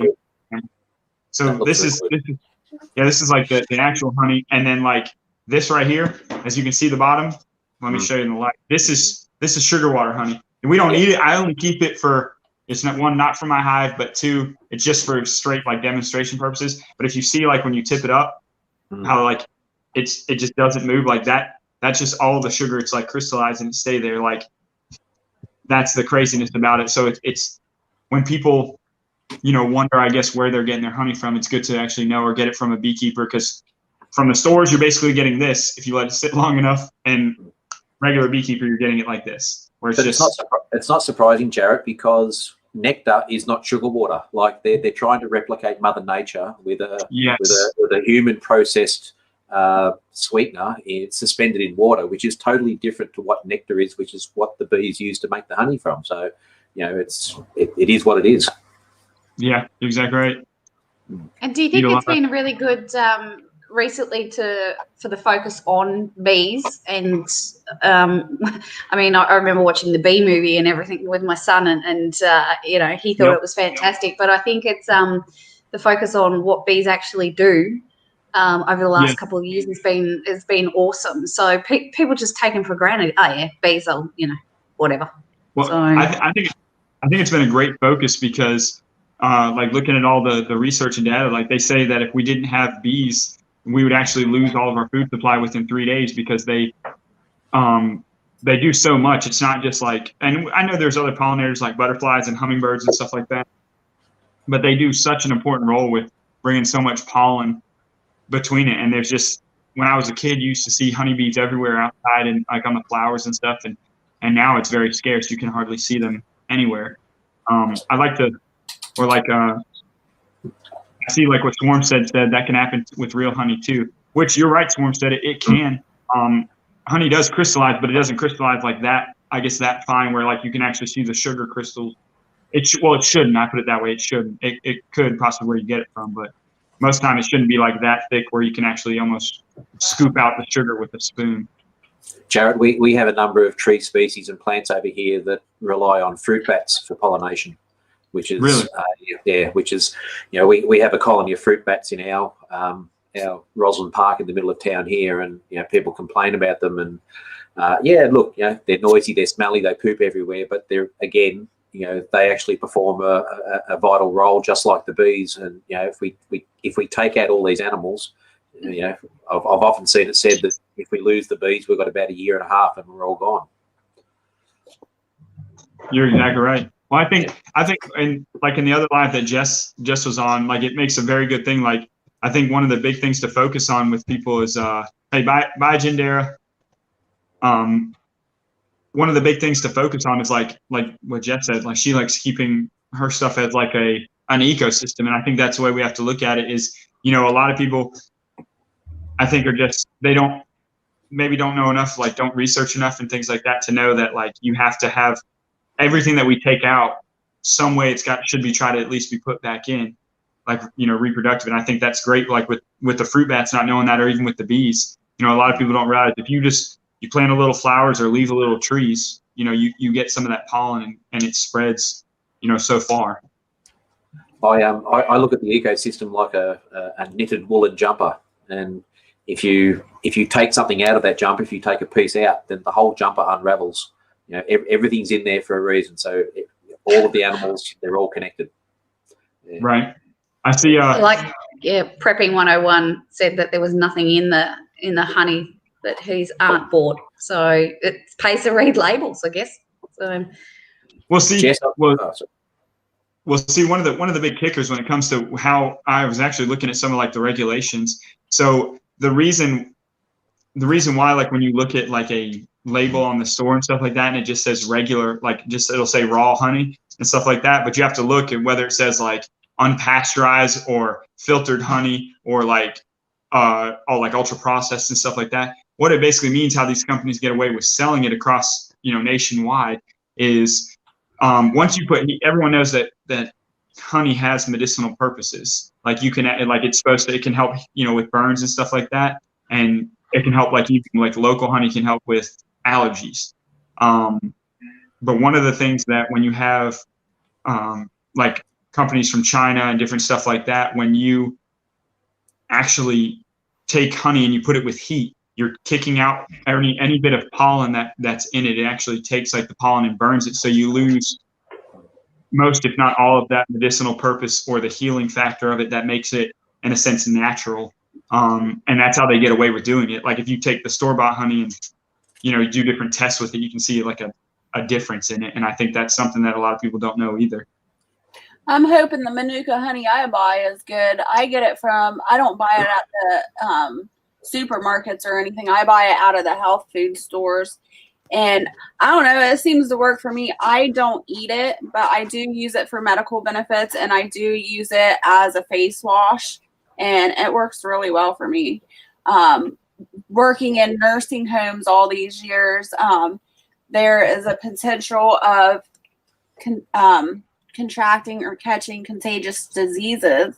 And a couple of years ago, the last time that I was working, I had an elderly lady scratch my arm and spit on me, and I contracted, they said it was either staph or MRSA, the hospital did, but they couldn't really tell which one it was. Well, I am really, really sensitive to antibiotics. I'm allergic to most antibiotics. And they kept trying different antibiotics on me, and I was like, forget this. I'm done. Like, I'm not going to get sick anymore and keep putting myself through this. So I went out and bought a jar of Manuka honey, and it took about a week, and it completely cleared up all the sores on my arm. It was crazy. And since that experience, I'll never go without Manuka honey in my house. There's actually a bit of an ongoing legal battle about Manuka honey with the copyright of using the name. So it's been interesting to see how that turns out. Really? Yeah. Darren keeps on telling me not to keep texting. I'd just like to say, Darren, we just got a bushfire alert on my emergency app. So Jess, not far from here. Jess, the other thing I wanted to show you what my canning or preserving, what I've done so far this year. So that there is my apricot jam. That was so good. So good. And I've got that there is my sweet mustard pickles. Ooh. Which Nice. is an English/Australian sort of meat. You put it on your sandwich, on a ham and pickle sandwich. It's I absolutely love it. So, but the taste that comes out of those two compared to a store-bought product is just amazingly different. You just can't beat doing it yourself. We're a little bit restricted at the moment because I wish I could show you our kitchen, but it's teeny tiny. So Steve and I like to cook a lot. I had a cafe before. So we've actually built 2 kitchens in our new house, one for him and one for me. So, mine will be the clean one and his will be the dirty one. But, so we're struggling to do stuff in this little teeny tiny kitchen. As you can see by this cupboard here, this is a brand new house, and doesn't have a pantry. So we've got nowhere to store food. So, it's insane. So, just drop the link to the recipe I used for the mustard pickles for anyone that wants to have a go at it. So they're really, really good. Okay. Prepping 101, I guess that was to you too, Sweeney's Creek. They said no texting in YouTube and LOL.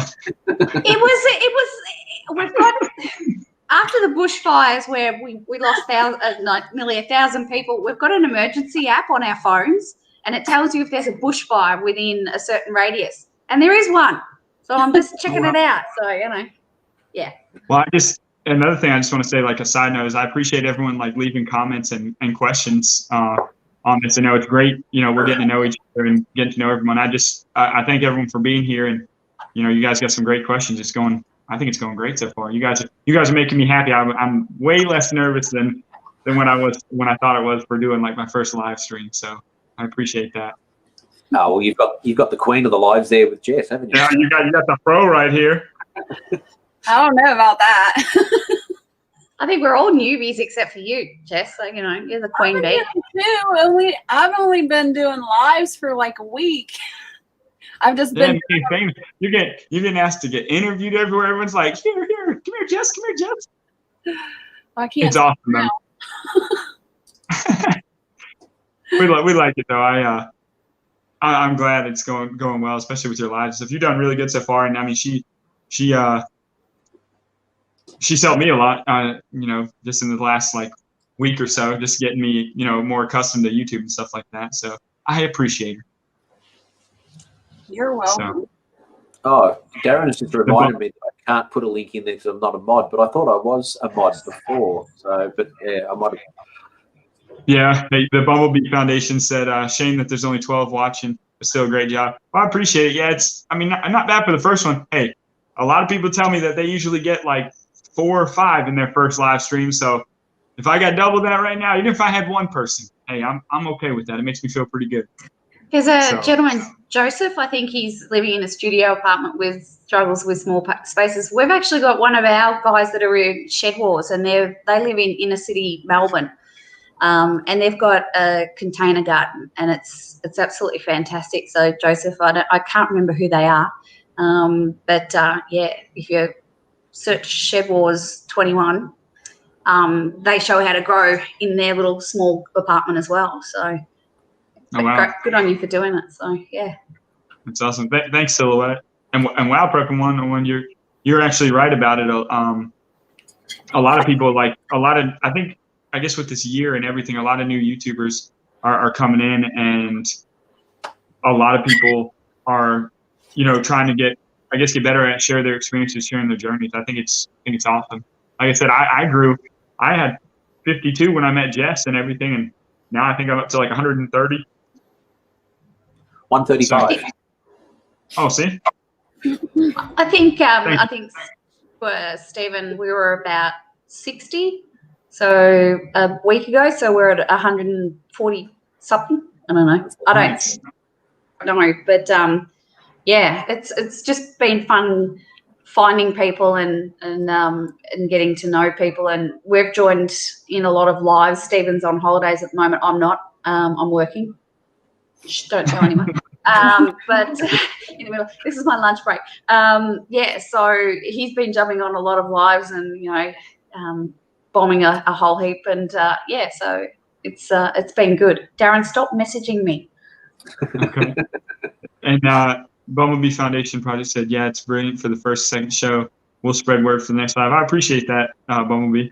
We're gonna try to. Well, I'd like to try to get on some kind of schedule and stuff, and stick with people that want to just come on and just talk and learn different stuff about them. I do have one question though. What's that? Where the hell is Micro? I don't know. I'm actually surprised that we have not seen Micro, hasn't popped in or anything like that. Probably No, sanding the floor or painting or putting in the window or something. yeah, he's working on the house that he's renovating. Ah. So he's taking a day off and just relaxing. Well, not relaxing, working on the house. So he had to step away from YouTube for a while. That's fine. Did Joseph? I think Darren from Down Under Farmer Forge, The Adventures of Zoom and Betty, is the one that I was talking about before. So, yeah. Okay. I think then Young's Family Homestead said, "You'll always have one person watching me. I got to support you." That's that actually right there. Young's Family Homestead. That's actually that's my sister. It's her and her family. They're watching and stuff like that. So I appreciate them watching, checking it out. They're looking to hopefully, and I'm trying to encourage them to hopefully get on YouTube and start their journey and share it. They got a cute little family and stuff. Trying to get them more. So if you guys once they get a video out, we'll push that and encourage them to hopefully get working with us all, get involved with the community with us. It's good to have family support. My family are like, "Oh, did you watch our video? Oh, yeah. Are you on YouTube? Whatever." So yeah, it's good to have. I'm trying to find out if there's any questions. If anyone's asked any questions, I'm having trouble keeping up with chat. So that's actually moving a little bit.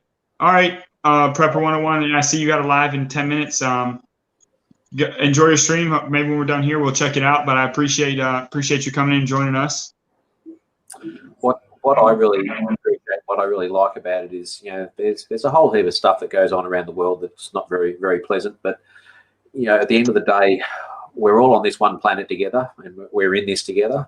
And the first step to getting harmony and understanding other people's point of view is to get to know them. And basically, as Harper said in To Kill a Mockingbird, walk around in their shoes for a few minutes.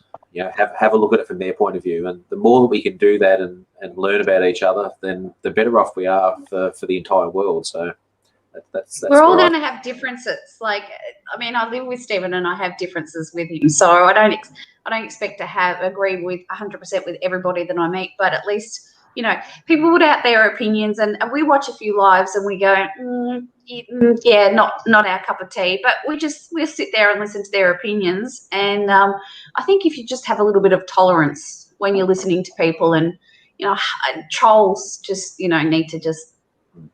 I'm not going to swear. That's why I really like your attitude, Jess. This is all about positivity and getting the positive messages out and learning from each other, and and put the differences aside. Right. That's what I'm trying to do.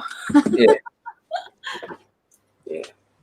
And we just love listening to Jess's accent, just saying. So accent. I get that a lot. Like when I used to travel a lot over to the West Coast, even over to California and Montana and Oregon and stuff. I have family over there, and they all said the same thing. You have such a strong accent. Where are you from? The South? And I'm like, the South? Like, no. But, we jump on to Old Reading Farm. Bye Old Reading Farm. Thank you for joining us. We jumped on a catfish Terry the other day just to listen to him speak. I just love him. He's just awesome. If you haven't seen him before, just jump on, and I could sit there and listen to him and just fall asleep to his voice. So there's a couple YouTubers. Their voices are just like so cool and mellow and calm. I really enjoy listening to them. I remember I was standing in a line or a queue, as we say, at the Boise airport in Idaho, and I was talking to one of my travel companions alongside, and this teenager behind me sort of tapped me on the shoulder, and he said, "Are you from England or New Zealand?" And I sort of looked him up and down, and I said, "Well, first of all, I'm going to ignore that double insult that you've just dropped on me there. And secondly, I'm from Australia." So, and from there we had a great chat for quite a while. So, our cabin in the woods is leaving, and so is Down Under. Thanks for joining us, guys. Night Thanks Down for Under. you guys. Appreciate it. Lori Firefly said Arkansas Living has the best voice. And I appreciate it too, Family Homestead. They said, still lurking in the back row, busy editing. Glory Firefly, that was the one I was talking about. Arkansas. I actually think homesteading the hard way, that man's got you want to talk about Southern draw? That man's got a thick Southern draw. Yeah, he has a good voice too.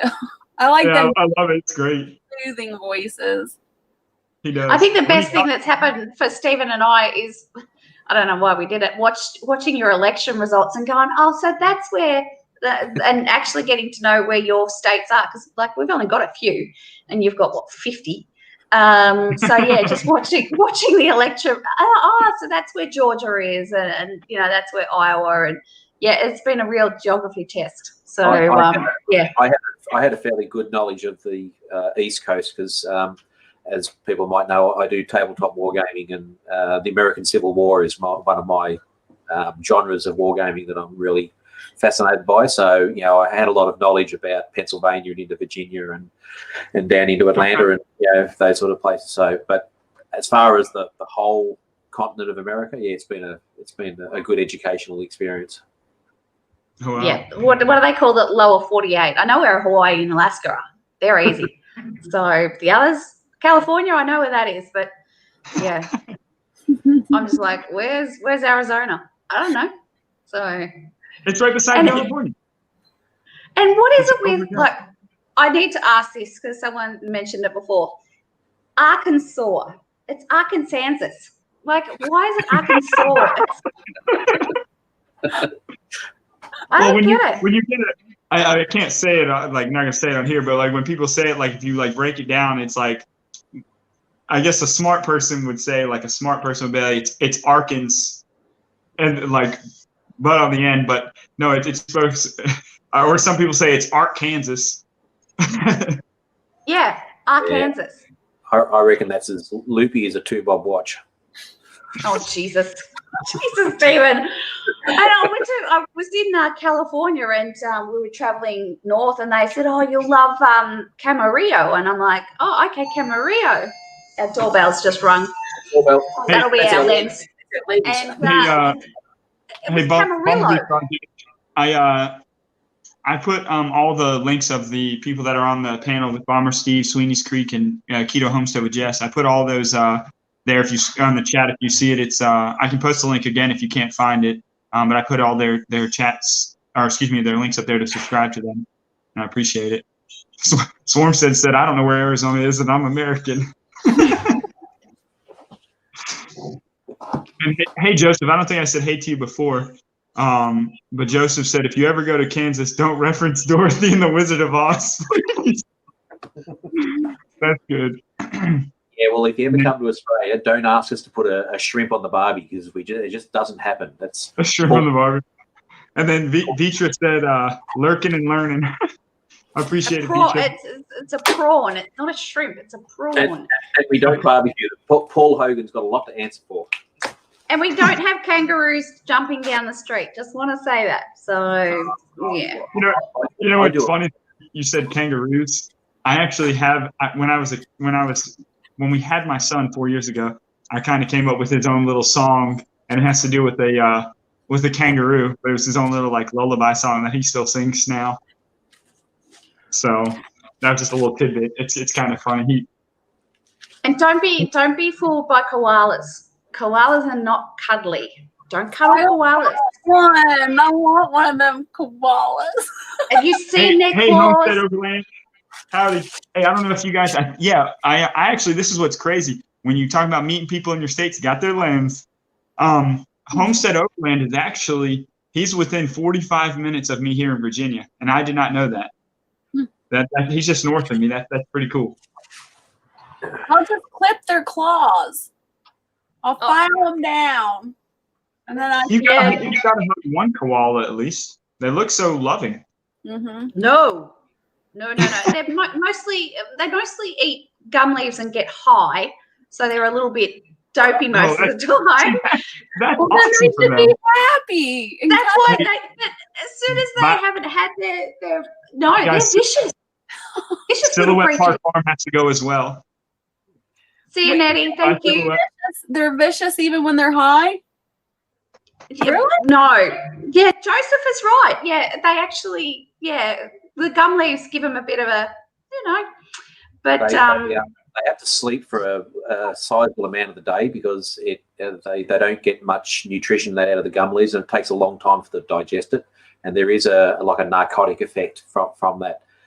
So a wild koala has got quite sizable claws and not to be sort of messed with. But in most of the zoos or nature reserves, they have koalas that have been reared by hand, and they're used to people. So then they're the ones that tourists can interact with and have a bit of a hug, and they're fine because they're sort of used to being around people. But it's there's quite a few animals in Australia that look really cute, but you don't mess with them in the wild. Hi, Homestead Overland. Thanks for coming by.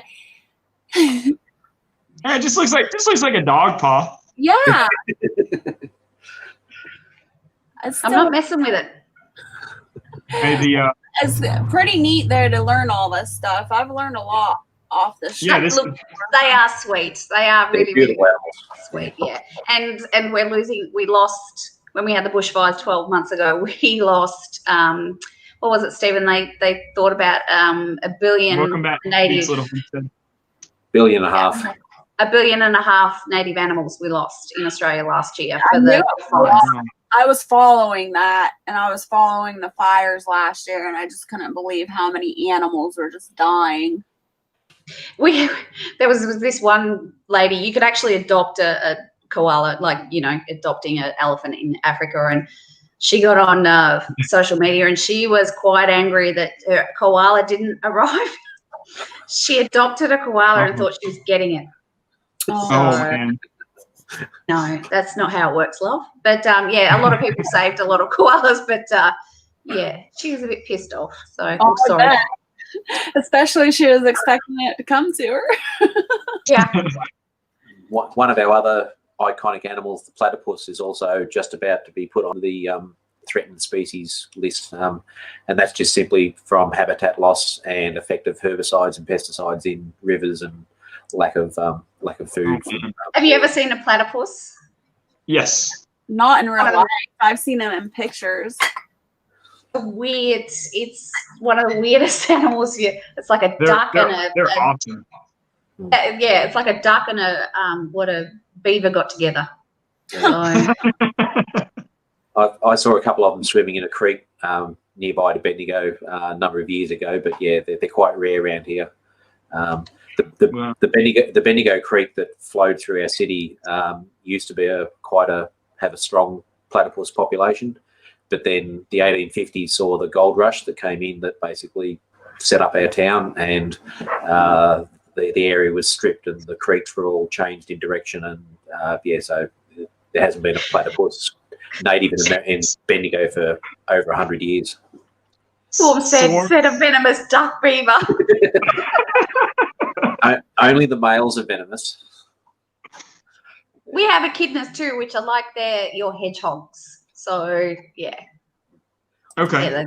They're cute around here. So the Bumblebee Foundation said my granddad used to say they were half otter and half duck as a kid, and we all believed him. That's what they look like. They're weird. So yeah.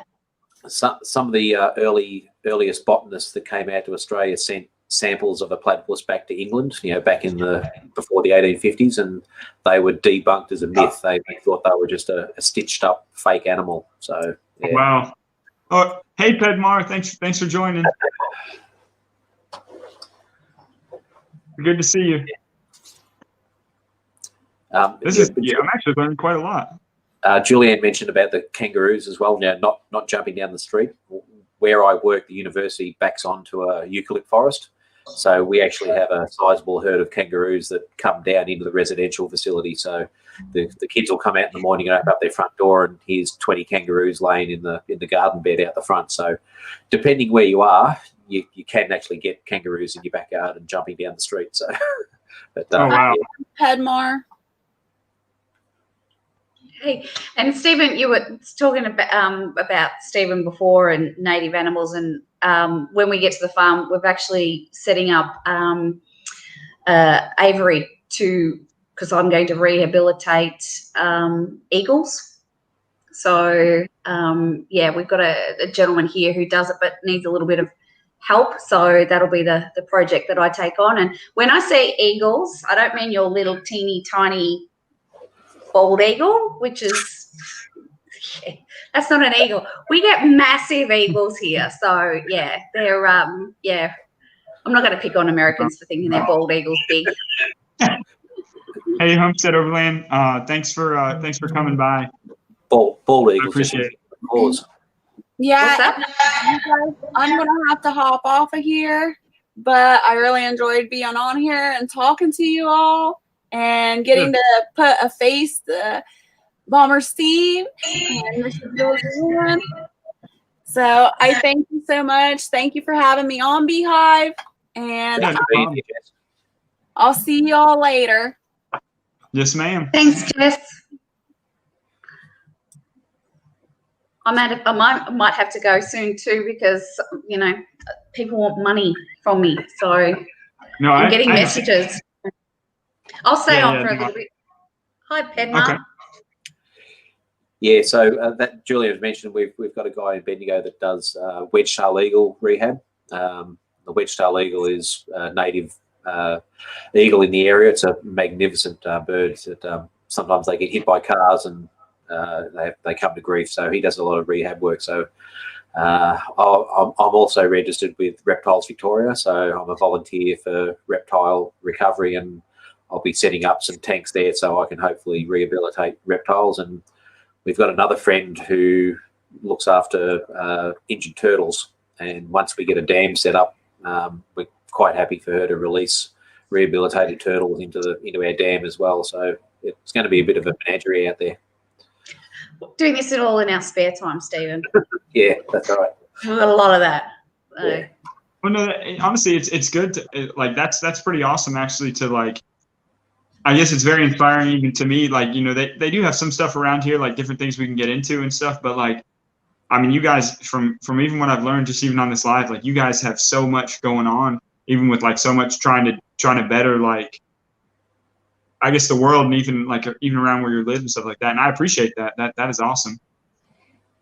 So thank you guys for that. Oh, look, it's our pleasure, and you know, it's just acknowledgement of the fact that it's one planet, and you know, what people do over here benefits you. And look, Stephen and I don't come from farming backgrounds. I grew up in the middle of town. Like I was only 1 kilometre from the central business district, and Bendigo's got about 120,000 people here. Oh, wow. So I grew up on a suburban lot. My parents are not farmers. My dad was a beekeeper, obviously, but he was also a full-time mechanic. But you know, it's not been until having a child and thinking about what we're leaving for him, and it's just like it's not about you anymore. So, and it's not about us. We don't. It's interesting when you purchase a piece of land, you go, "Oh, I own this." No, you're just there for a tiny little amount, and you should leave it a little bit better than what you've got it. So, I mean, we're going to leave this to our child Harrison. So, yeah, if we destroy it, then he's not going to be happy with. He'll let us know. He's very vocal. So, yeah. The Bumblebee project, or the Bumblebee Foundation project, said, "Are they the eagles with 9 feet wingspan?" Yeah, that's them. Yeah. So I was out on a property as a location about 40 mile away from here called Costerfield, and I was out there one day bunny busting or shooting rabbits, and as I came over the hill, there was a wedge-tail eagle sitting down, and there was a dead kangaroo, and it was because they're hunters, but they're also carrion-eaters. So he was picking at and I sort of sat there and watched him for a little while, and then this wedge-tail eagle took off and flew, and it flew over me, probably 20 feet above my head, and I'm up 6'2", and if I put my arms out, his wingspan was much bigger than what I could do with my arms. It was just magnificent to see. Yeah, big wedge tail on the end of them, and yeah, they're just incredible. Oh, wow. They actually have but Bumblebee, they are magnificent. Yeah. have a ratchet in their claw, so that when they grab hold of something and their back claw goes in, it actually locks into place with a ratchet. And if a big one gets hold of your wrist, they can actually snap your bones with the amount of force that they can put in there. Yeah, they're amazing. I had a question from Pete's Little Homestead. Pete's Little Homestead. Bye, Young's Family Homestead. Thanks for being here with us. Have a good night. Thanks, guys. Is there really a walkabout creek? It used to be all walkabout creeks when there was just the Aboriginal people here. But, they go walkabout all the time. They used to. There is many locations that have various names that come from our colonial past and also Aboriginal past, and walkabout is a description of the Aboriginal tribes were very nomadic, so they would not sit in one particular spot, similar to the American Native Indians. They would move around to get to different hunting areas and different food resources as they run out. So, and that was basically called a walkabout. So there are creeks around that are called Walkabout Creek. But there is a pub called Crocodile Dundee's Walkabout Creek in Queensland. So, yeah. So you know who Crocodile Dundee is, I'm pretty sure. So, yeah. So, yeah, if you have a look at the rivers and creek names around Australia, there's some pretty amazing, and now also some slightly non-PC names of creeks. So, hey, Farm Homestead. Thanks for joining. Yeah, it's our first live, all three of us, first live. So, yep, well done. First live. You guys are, man, this. Yeah, you guys got any other questions? Throw them out. They can be stupid. I like stupid questions. No stupid questions, only stupid answers. I'm good at those. Yep.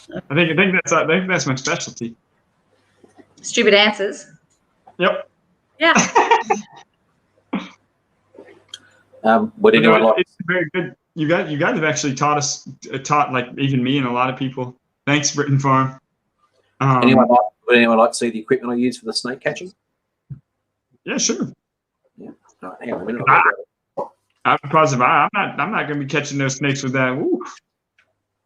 It's fun when he comes in. Oh, I've just got to go out and catch a brown snake, and I'm like, oh, okay. I don't know. He's just here. So for that just joined us. We actually live in the same house. We don't talk to each other though, just through live chats now. So. The Bumblebee Foundation Project said there's a giant eagle in South America with 3.5 meter wingspan. Was its name brownie points if you get it right?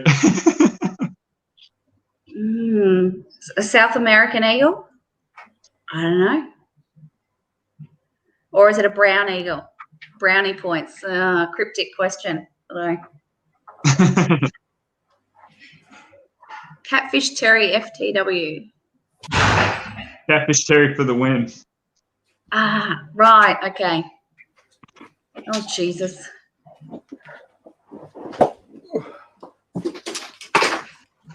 So it's pretty high tech stuff. It's a hook. That's my main piece of equipment. So that's actually built on an old golf stick. Oh, really? So this is an Australian leopard shaped hook. So it's set up with an angle. If we are after pythons have a much more rounded body. So you have a more rounded hook to support their body. But our venomous snakes are very narrow. So the purpose of this is as I've got hold of the snake by the tail, that I'm using this here to then control the snake's head. Okay. So, and also use this to dig and look for snakes. And if I need to lift anything, I can lift it with the hook, so I'm not putting my fingers there. So that's a really vital piece of equipment. That's my investigating hook and my controlling hook, so I can keep the bitey bits away from my fingers. Okay. Which is always a good thing. That is always a good thing. The longer, Yeah. I'd probably have to have like a 10-foot pole just to feel a little bit more comfortable. Sometimes if a snake's caught in a piece of bird netting and we need to restrain it, then that's a one that we can actually push down on the ground and stop. And basically, it's basically a pressing stick Snakes' bodies are very fragile and the bones will break easily. So you can see there's a fair bit of flex in that one. So I haven't had to use that one yet, but it's there if I need it. This is the big boy. Oh, wow. So that's my style right there. That's more my style right there. Yeah. So grab the head and you know where it is. It just can't flip off. Yeah. So these are in use when the snake is in a position where I can't get at his tail. He's actually protecting his tail and he's within range of striking me. So then you use this. I've had to use this once. I had a snake in a heater and I couldn't reach in to get him because he was going to bite me. So I reached in with these.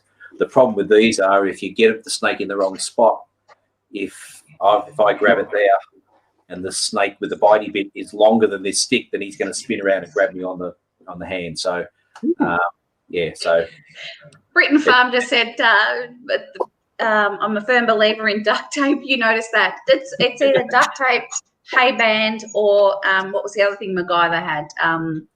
Paper clips. You know, it fixes everything. Duct tape fixes everything. So. And then that's the bag that we put him in with the danger venom snakes. So in case you didn't notice. You can see on the bottom of this bag, hopefully you can see it, there's some red stitching there. So, right. Yep, so that above the red stitch or at the bottom of the bag, the snake can't get into that bit there. So that's what we call a cold zone. The snake was in this area, that's a hot zone. So when there's a snake in there, I can't touch that, but I can touch that. So basically what we do is we get the snake in the bag and then we twist it to make a like there. And then I've got these really lovely little. He's so nerding out. He loves this. I believe it or not, this is the first time I've actually seen. Yep. So then Stephen's not allowed to. Yeah, Stephen, because of his restrictions in Victoria, he's not allowed to film catching a snake. He can film releasing, but he can't film catching. Oh wow! So these are a cable tie from Bunnings, which is a hardware store. So that then goes on there. Clip it on, and then with the twist, then the snake can't get out of the bag, and then just sits in there, and I take him up to the bush. Bumblebee was That's just really mentioning cool. Steve Irwin. Steve Irwin was an Australian legend, that man. So sadly missed. So, yeah. Yep. He used to handle snakes bare hands, so he was not a little braver than me. Yeah, Bumblebee, brother. Crocodiles, snakes, anything that could kill you. Ended up being killed by a stingray. Diving with them. Crocodile Dundee. Yeah, it pierced his heart. Yeah, pierced his heart. Have you seen what his son's doing now? Oh, yeah, Robert. Yeah, he's. All the animals and stuff. Yeah, they are so alike. It's amazing. Yes. And his daughter Bindi is pregnant. I think she married a Canadian or American. I'm not sure. Someone else can Google that for me and find out. But Bob is the spitting image of his father. So does exactly the same things. But they're crazy family. Nuts. I'm not jumping on a crocodile. That's insane. Jared, there's a YouTube channel called the bloke's name is Tony Harrison. He's from Gold Coast Snake Relocation. So that's up in Queensland, not far from where Silhouette Park is. Now, Queensland has different regulations. They're allowed to film everything. So if you look up Tony Harrison, Gold Coast Snake Relocator, he's got hundreds of videos, and he's a brilliant snake relocator. I actually watch him to watch his technique. He actually doesn't use a hook. He's been around snakes that long, so he just basically picks them up with his bare hand and controls them with his hand movements, and then gets them in the bag. If you want to see a really talented snake catcher, have a look at him. I thoroughly recommend it. You'll be amazed. That's cool. I'm definitely gonna have to check it out. Is there any other questions that we can teach you about Australia? So, we are quite large, just saying, and we have quite a few people here. We are pretty much as big as America, just putting that out there. So we don't, and we have farms that are bigger than some of your actual states. Up in the territory. Some of our farmers actually have to travel to get from one side of their properties to the other all day. So really? some of our station, we don't call them farms. They're called stations. They cover mass amount, and to count their cattle and everything, they use aeroplanes because their property is so big. So, yeah, that's more. Pete's little homestead said, "How do y'all call it a bush? We call it the woods or country." Yeah, it's always Aussies. What we always call it. It's just the bush. Going out bush. Mate. There's a lot of bushes. They're little bushes, like there's trees, but they're bushes. The bush. Going out bush bashing, mate. Bush bashing is like taking a vehicle and going out in the bush and just destroying nature, pretty much, Stephen. Yeah, but you have a specific vehicle for it. It has to be a 4-wheel drive, or what do you guys call? We call them utes. You guys call them tractors, trucks, like ones with trays on the like. Let's get like a bed on the back of it. A utility. Oh, the utility vehicles. Oh, you're talking a UTV or ATV? No, UTV, like a ute. We call them utes. Utes. Yeah. Okay. Yeah. Look, even the Bumblebee's right. It says we call it a forest, even if it's just a few trees.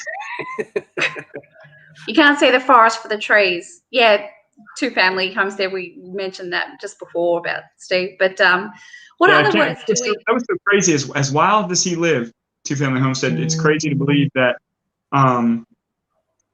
he died by the stingray barb that he did after touching all those dangerous animals. Just as simple as that. Just a freak and the accident. fact that it just went in the perfect spot, like an inch either side, and it wouldn't have happened. So, but what are some of the other words that we can say? I got a question for you guys. When you guys are pushing the stuff in the store to get your groceries, what do you guys call that? A trolley. A trolley? That's a buggy. That's a buggy or a cart. Nah, it's a shopping trolley. A trolley here is the thing that's like usually like that you ride into town to take you from one place to another. Okay, here's another. Yeah. So if you're driving down the road and they're doing some road works and they have those things that sit there to mark, what do you call that? You know, the orange things that sit on the road to. Oh, that's a traffic safety cone. No, that's a witch's hat. A witch's hat. I call them cones, but Stephen's been smoking some. So it's witch's hats. What else do we have that you guys say? Oh, bell peppers. Green bell peppers. Capsicum. Oh, what? Capsicum. Capsicum. Wasn't that like the term for a bell pepper? Like it's the original name? Hmm. Yeah, and you took it and destroyed it and called it a bell pepper. So, I destroyed it. Makes it easier. I guess. And cilantro. Cilantro, yeah. Coriander. Mm-hmm. Yep. Yeah. Coriander. Technically, you're right with that. So when we do filming videos, we have to think about our audience, and we have to translate from real English to American. The Bumblebee Foundation Project said witch's hat. He said, "Who's been smoking shrooms?" That's what but they look like witch's hats. Like, just think of it. They just anyway. But yeah, he's been smoking. You want to know what's kind of funny about those? What you call witch's hats? Believe it or not, I actually I use those in our video and stuff. Those were my killing cones for my chickens. Okay. Yeah. That's actually a good idea. It's cheaper. It's cheaper than doing the killing cones that are $45. You could spend $8 and get a cone, cut the top off, pull the chicken's head through it. There you go. I love that idea. I'll have to find some roadworks so they knock some off. So bad. I'm just trying to think of some of the other things that we hear you guys say, and we're just like, what? So, but then again, we're backwards to you guys too. So, yeah, some of that slang. The only thing is like the I guess the metric scale and stuff. Like when you guys talked about it, like to us it's pounds.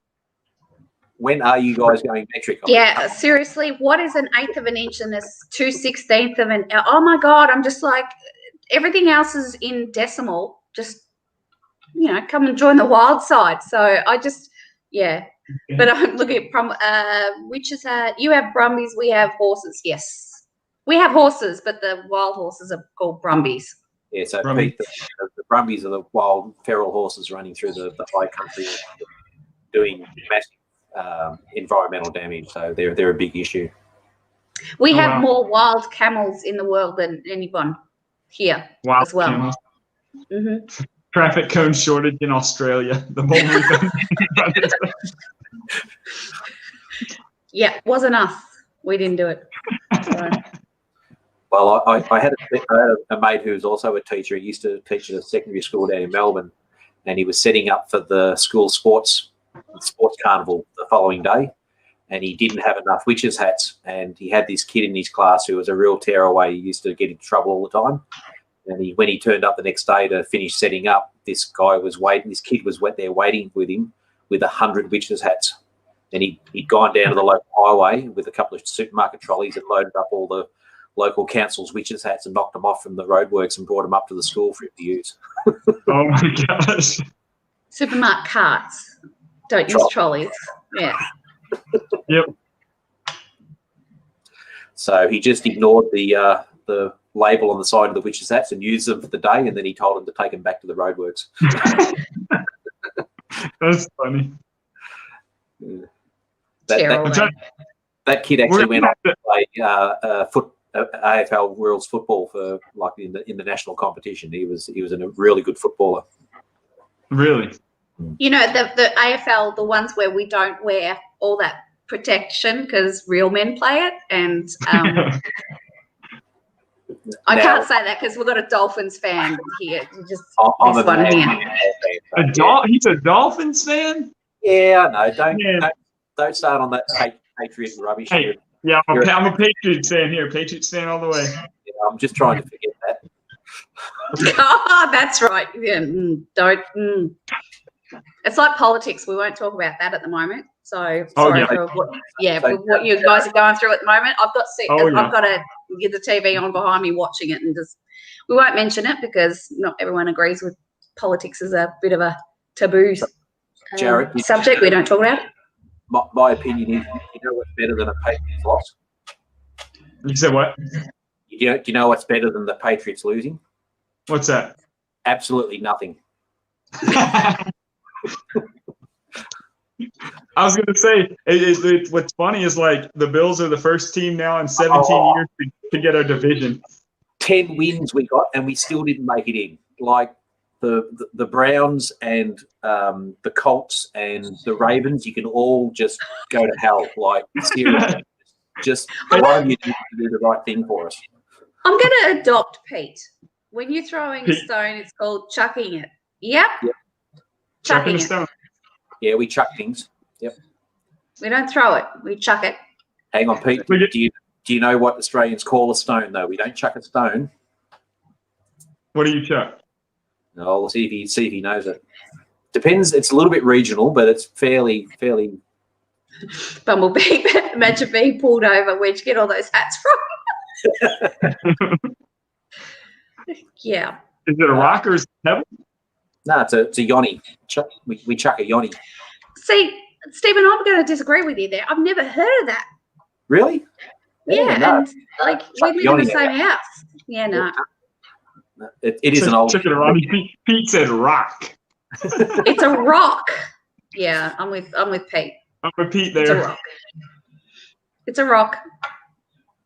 My sister has her own language. We call it the inconcise dictionary.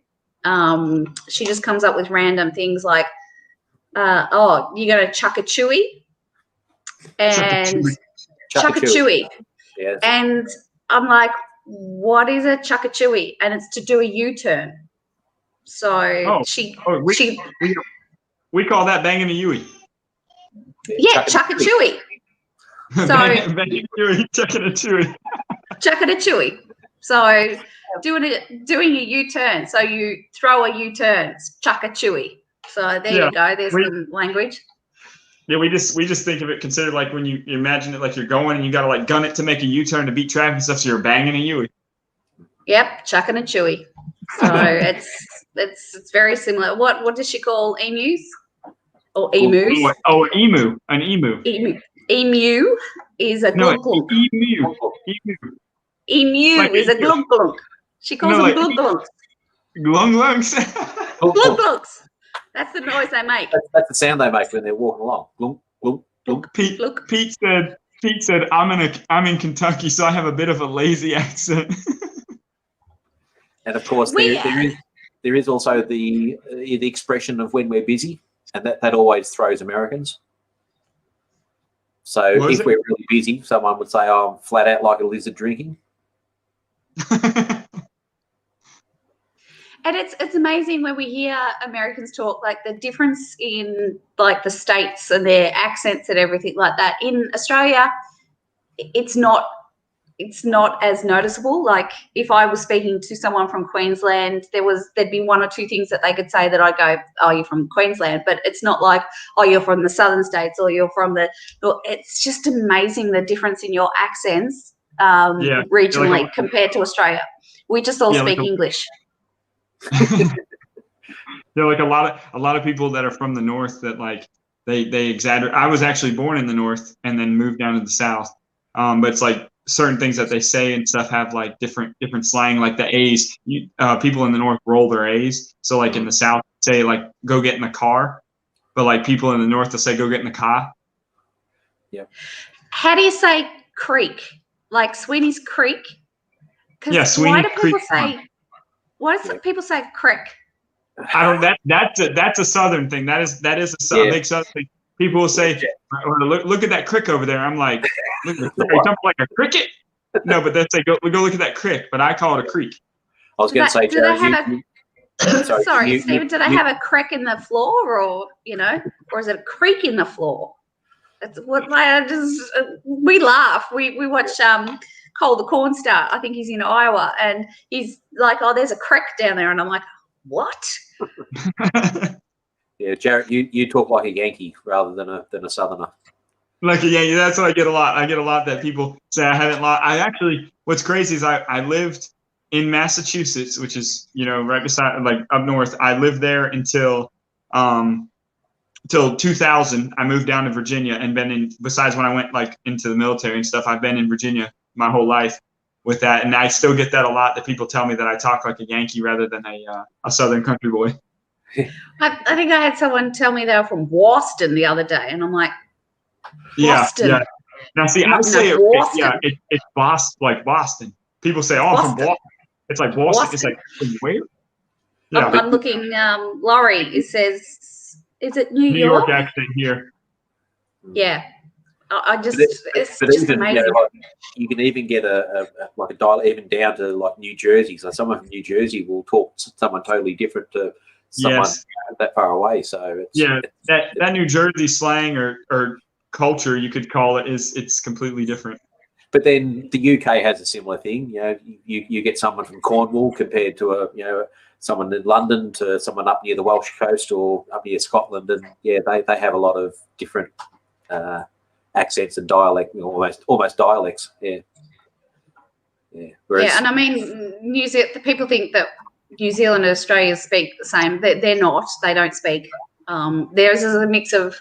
It's kind of English South African kind of thing. So, but So, but I mean, I don't know. Stephen and I don't have a different accent. We're from the same place. Yeah, you guys both sound the same. I think. But if you spoke to my sister, when she went to America, no one could understand a word she was saying. So, but she's Australian, and speaks a little bit more slang than I do. So I try to pronunciate properly. All right, Vitra. Thank you for being here. Thanks for being here. Well, now see, when I talk to you guys, I can tell I think you're more related to my I guess slang or the way my accent is, Julian. I think you are, Ben. Bomber Steve. He's like his. I feel like is like a lot thicker accent than yours is. Yeah. Yeah, that is very true. When I was over in America for a couple of weeks, I got called Aussie Steve. Aussie Steve. I think I'm gonna call you're the country Aussie. That's what I'm gonna call you, the country Aussie. Yeah, so I did come from a farm originally as a young kid. So we had a farm outside of Bendigo. We had fruit trees and tomatoes and lots of greyhounds. I've sort of come from a bit of a farming background, but only as a young kid. So, but yeah. Oh, wow. That's cool. We're definitely gonna have to do this some more, especially when it comes to like getting these words and stuff like that. That's pretty interesting. Like I said, that was the other one. When I was over in America, I sat down I was in Boise, and we were meeting with some of the teachers there, and we were planning out what we're going to do for the day. And I said to him, "So what are we doing the Sabo?" He looked at me, he said, "What?" I said, "What are we doing the Sabo?" And he looked at, and I had to say it 10 times. And he said, "I have got no idea what you're saying." I said, "What are we doing this Arvo?" He said, "What in the hell is Arvo?" I said, "The afternoon. We don't call this it what afternoon. This afternoon. Australians will often shorten. We talk quick and we shorten words. So rather than saying, "What are we doing this afternoon?" it's "What are we doing this Arvo?" Oh, okay. Yeah. And it took me half an hour, and he still didn't get it. Yeah. The Bumblebee said Australia is a lot bigger than most people think. Well, if you superimpose Australia over America, we're the same. Really? So, Well, yeah. see, it's true though. When you look on the map, it looks a whole lot smaller. But when you actually look at the population, we've got 26 million, but it's not spread. It's very coastal and somewhat inland because no one wants to live in the middle of Australia because there's not much there. So yeah. So we've got a lot of major cities and a lot of major rural towns. So yeah. We've got places in the centre of Australia you could travel for a week and not see another person. Oh wow! Yeah. Wow, it's that sparsely populated. Yeah, it's tough land. It's dry and it's tough. Don't get lost out there. No one will find you. Literally, no one will find you. No. So as I said before, the place that we live in has around 120,000 people. So we're called a regional centre. So So if you look at the map of Australia and you look at Victoria, we're smack bang right in the middle of it. So. Oh wow! When I visited, I stayed in Boise for about 3 or 4 days, and I really loved Boise. It was just a great city, but it had an Australian feel to it. It was very sort of because of its smaller size, it actually felt like an Australian capital city. So it sort of had a homely feel to it. So yeah, right. So, yeah. I've been to Iowa.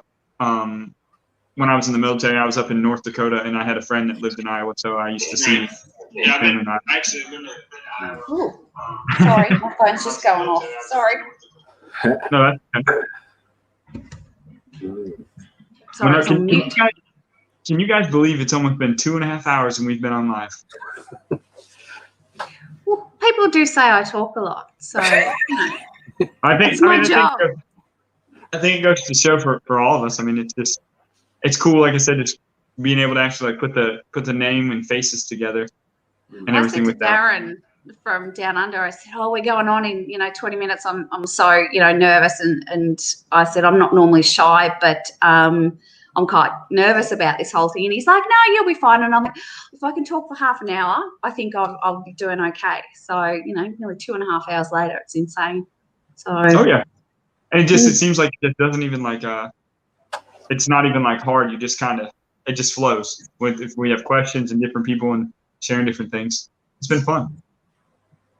The Bumblebee obviously used to live in Australia for about 20 years ago. So yeah, as you said, you see things on TV and you think Australia's well populated, but yeah, once you get out into the outback and outside of the population centres, there's not many people out there for many reasons.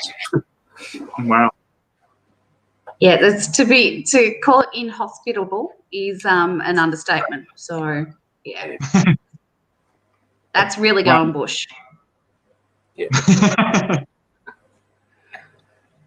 Indeed. Yeah, I would have never guessed unless you guys said it. I would have never guessed.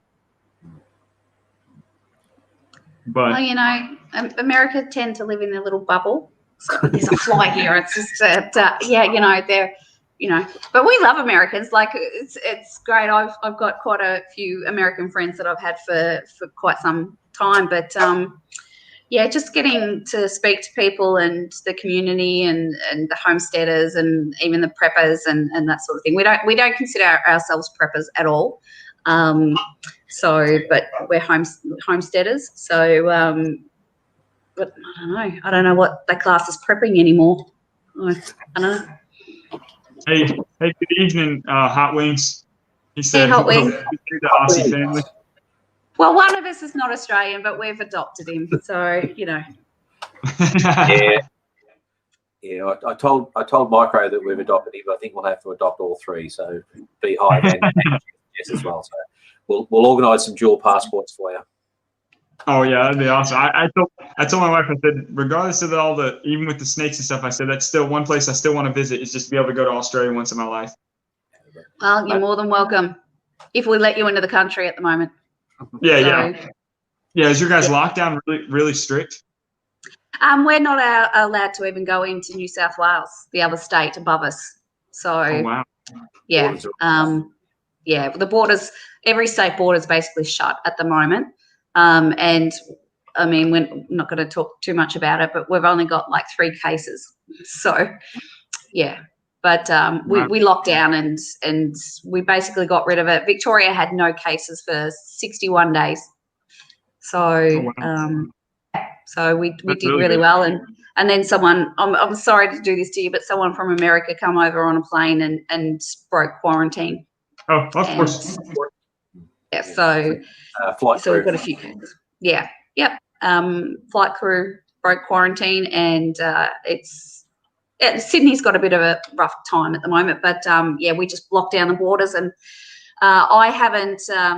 The building that I work in is a 4-story building with 1,000 people, and I haven't been there since March. So I work remotely at the moment. We've had a couple of positive results in the last couple of days. There's about 30 active cases in Victoria, but the Premier has put us back onto with our masks. So if you're outside, you don't have to wear one, but if you go into any indoor facility, you have to mask up, and 99.99% of the people are abiding by that, and so it's making a big difference of transmission. It's keeping it under control. So, yeah. Wow. Yeah, and you have like the complete opposite here, where it's like, for example, in Virginia, our governor's mandated that you go into any place, like you're supposed to have to like wear a mask and stuff like that. And because there's no like set law, you can still go to the store now, and half the people won't be wearing masks. Yeah. It's. I think we're bordering on getting into politics. It's a political statement too. I mean, I would rather be alive than dead, and if it means wearing a mask for a couple of weeks, then I'm okay with that. So, I mean, I'm not wearing one now. I'm in my own household, but for the respect of others, I mean, I've got lung issues. So I appreciate if people, wear their mask around me if I don't know them. So I think Stephen's pretty fit, but we're not young. And we've got an 11-year-old who has a go at us for not wearing a mask. So I don't think it's taking away our freedoms. I know a lot of people feel that, but I mean, we had a premier, the Victorian premier, who pretty much shut us down really, really quickly. Our economy is not suffering. We had 900 deaths. So in the whole of Australia. So that's really good. Yeah. And look, our heart breaks for you guys. It really, really does when we see what's happening over there and everything. I mean, it's not great. And the amount of people that are dying and everything like that is quite terrible. And I'm not going to go any further because a lot of people think it's a hoax, and I don't want to upset them. This is my beliefs. I don't expect you to believe that. But we hate seeing your numbers. So yeah. Right. Shut up, Darren. I see. Lori said, "I've been laid off since March. I work on Broadway, New York City, in theaters." Yeah. I mean, I can't imagine, Lori. I'm sorry about that. That's got to be tough, especially since you're working on the mainstream job like that. That's Never been had a job. the tragedy of it, is just the impact on people's income and work. Yeah. My thought is if we have to get shut down for 2 to 4 weeks to get rid of it, that's better than having to put up with it for as long as what it's been going on for. So, and I mean, we were allowed to go outside, we were allowed to get groceries, we were allowed to do that sort of thing. And we, you know, we're just a bit more sensible about what we were doing. So if we didn't have to have a party of 50 people, we didn't have a party of 50 people. So, yeah. Right. But yeah. Hey, sorry about that, hot wings. I know sometimes it does, especially when you feel like you're not with that. It's hard when you want to work and you can't work, and then you got people out here who can work, just choose not to. So I'm sorry for that, hot wings. But, hey, Darren, you should see Julianne when she gets a couple of drinks into her, and then see how much she talks. I fall asleep, so I don't talk at all. Ha ha. Joseph Benson says, this makes it's kind of confusing for me. He says, what does he say? He says, may I ask, do any of you, for a different perspective, see a possible balkanization or dissolving like the USSR as a possibility for the U.S.? Hey, Arkansas woodcutter. Hey. I don't know. I'm kind of. Oh, Darren, you finished working. Is that all you do for the day? Just take a couple of phone calls? I'm going to be honest. I don't know what balkanization means like that. I don't know if you're meaning like with the politics stuff like that. I don't know. If you could clear that up, I maybe can answer it. Couple of Budweisers. Budweisers? Come on, talk real beer. Well, see, that was what I was going to ask. I'm not a beer drinker, so I don't know if, like, saying Budweiser is a good thing in America. I don't know if it's a good beer. So. Oh, it's okay. It's drinkable. I'm sorry, Lori. Going back, she said she works at a scenic artist for a LG company. Theaters closed, and most of us got laid off. Yeah, that's it's awful. It's really, really tough, you know. But get it under control. Get it dealt with, and then we can go. We'll be right. We'll get it back to normal. We'll rebuild like we always. You're exactly right. You can rebuild jobs. You can't rebuild lives. Yeah, exactly. Save people and write it out. Yeah. I had a regular Killian's before Hot Wings. That was back when I was in the military. First time I ever tried it. Hey, Down Under Farm and Forge, Peaceful Homestead, and thank you to the B-Hive Homestead. No, thank you for being here. Hey, just on the topic of beer, can I just clarify one thing as well? Australians do not drink Foster's. Foster's is an awful beer. Yeah, you know the only thing good for Foster's that I learned when I was in the military. What's that? The only thing about Foster's is a beer of a sniper, because there's the fluid ounces work to formula that you have to use for a sniper. So that's the only beer that I drinks is Foster's. So it's disgusting. It's not real beer. It's just okay. So what do you guys think of like Guinness? I love Guinness. Oh, I can drink Guinness till it's coming out my ears. No, I can't do it. My surname is Irish, so it's in my genes. I guess Guinness to me is Guinness is dark. It's too dark for me. But I'm not a huge drinker at all. Yeah. Joseph, that's all it's good for. It's a good beer. He said it's a good beer for a beer batter. Yep. Yeah. We only make it to export it to other countries. So. To answer your question, Hot Wings, I was nothing cool. When I was in the service in the Air Force, I was just security forces, basically military police. I didn't have a cool job. Saw some cool things, but I didn't have a cool job. Jarrett, when I was in America, I went driving into Boise and I heard this thing up in the sky and I looked up, and being a war gamer and a military nut, my favorite plane is the Warthog, the A-10. And I looked up in the sky, and here's 3 A-10 Warthogs from the Air Force Reserve base in Boise flying in the sky above me, and I'm running up and down the bus trying to look at different windows to look at them. I totally nerded out. Oh, wow. They're just an awesome plane. I love them. They're a very good plane. I married a nerd. But so did you, because I was in IT before I changed, coming to my senses. You've got an element of nerd on you. I'm not going to touch that. Lori said, yes, I'm thankful. I've been with the company 24 years. When the stages open up, I'll be back. Well, that's really good that they're retaining stuff like that, especially. So hopefully in the next couple of months, hopefully it does do it where you can open back up, or when they open back up, that you can go back working. My favorite plane of all time is the DC-3. Is that the Goonie Bird? Goonie Bird plane? Goonie Bird. Now he's Googling. Oh, God. Now you hear him click, click, click, click. Yeah. That's the Douglas DC-3, the Goonie Bird. Lands like a Goonie Bird. Yeah, Down Under said D&D online nerd is an understatement. Oh. And he paints the historical little figures. Oh my God, he's going to show you. He does war gaming with little figures. Like he recreates battles. Most of them the American battles. So I see. Mm-hmm. That's pretty. So that's a World War II American GI force. They're all individually hand painted. Oh wow.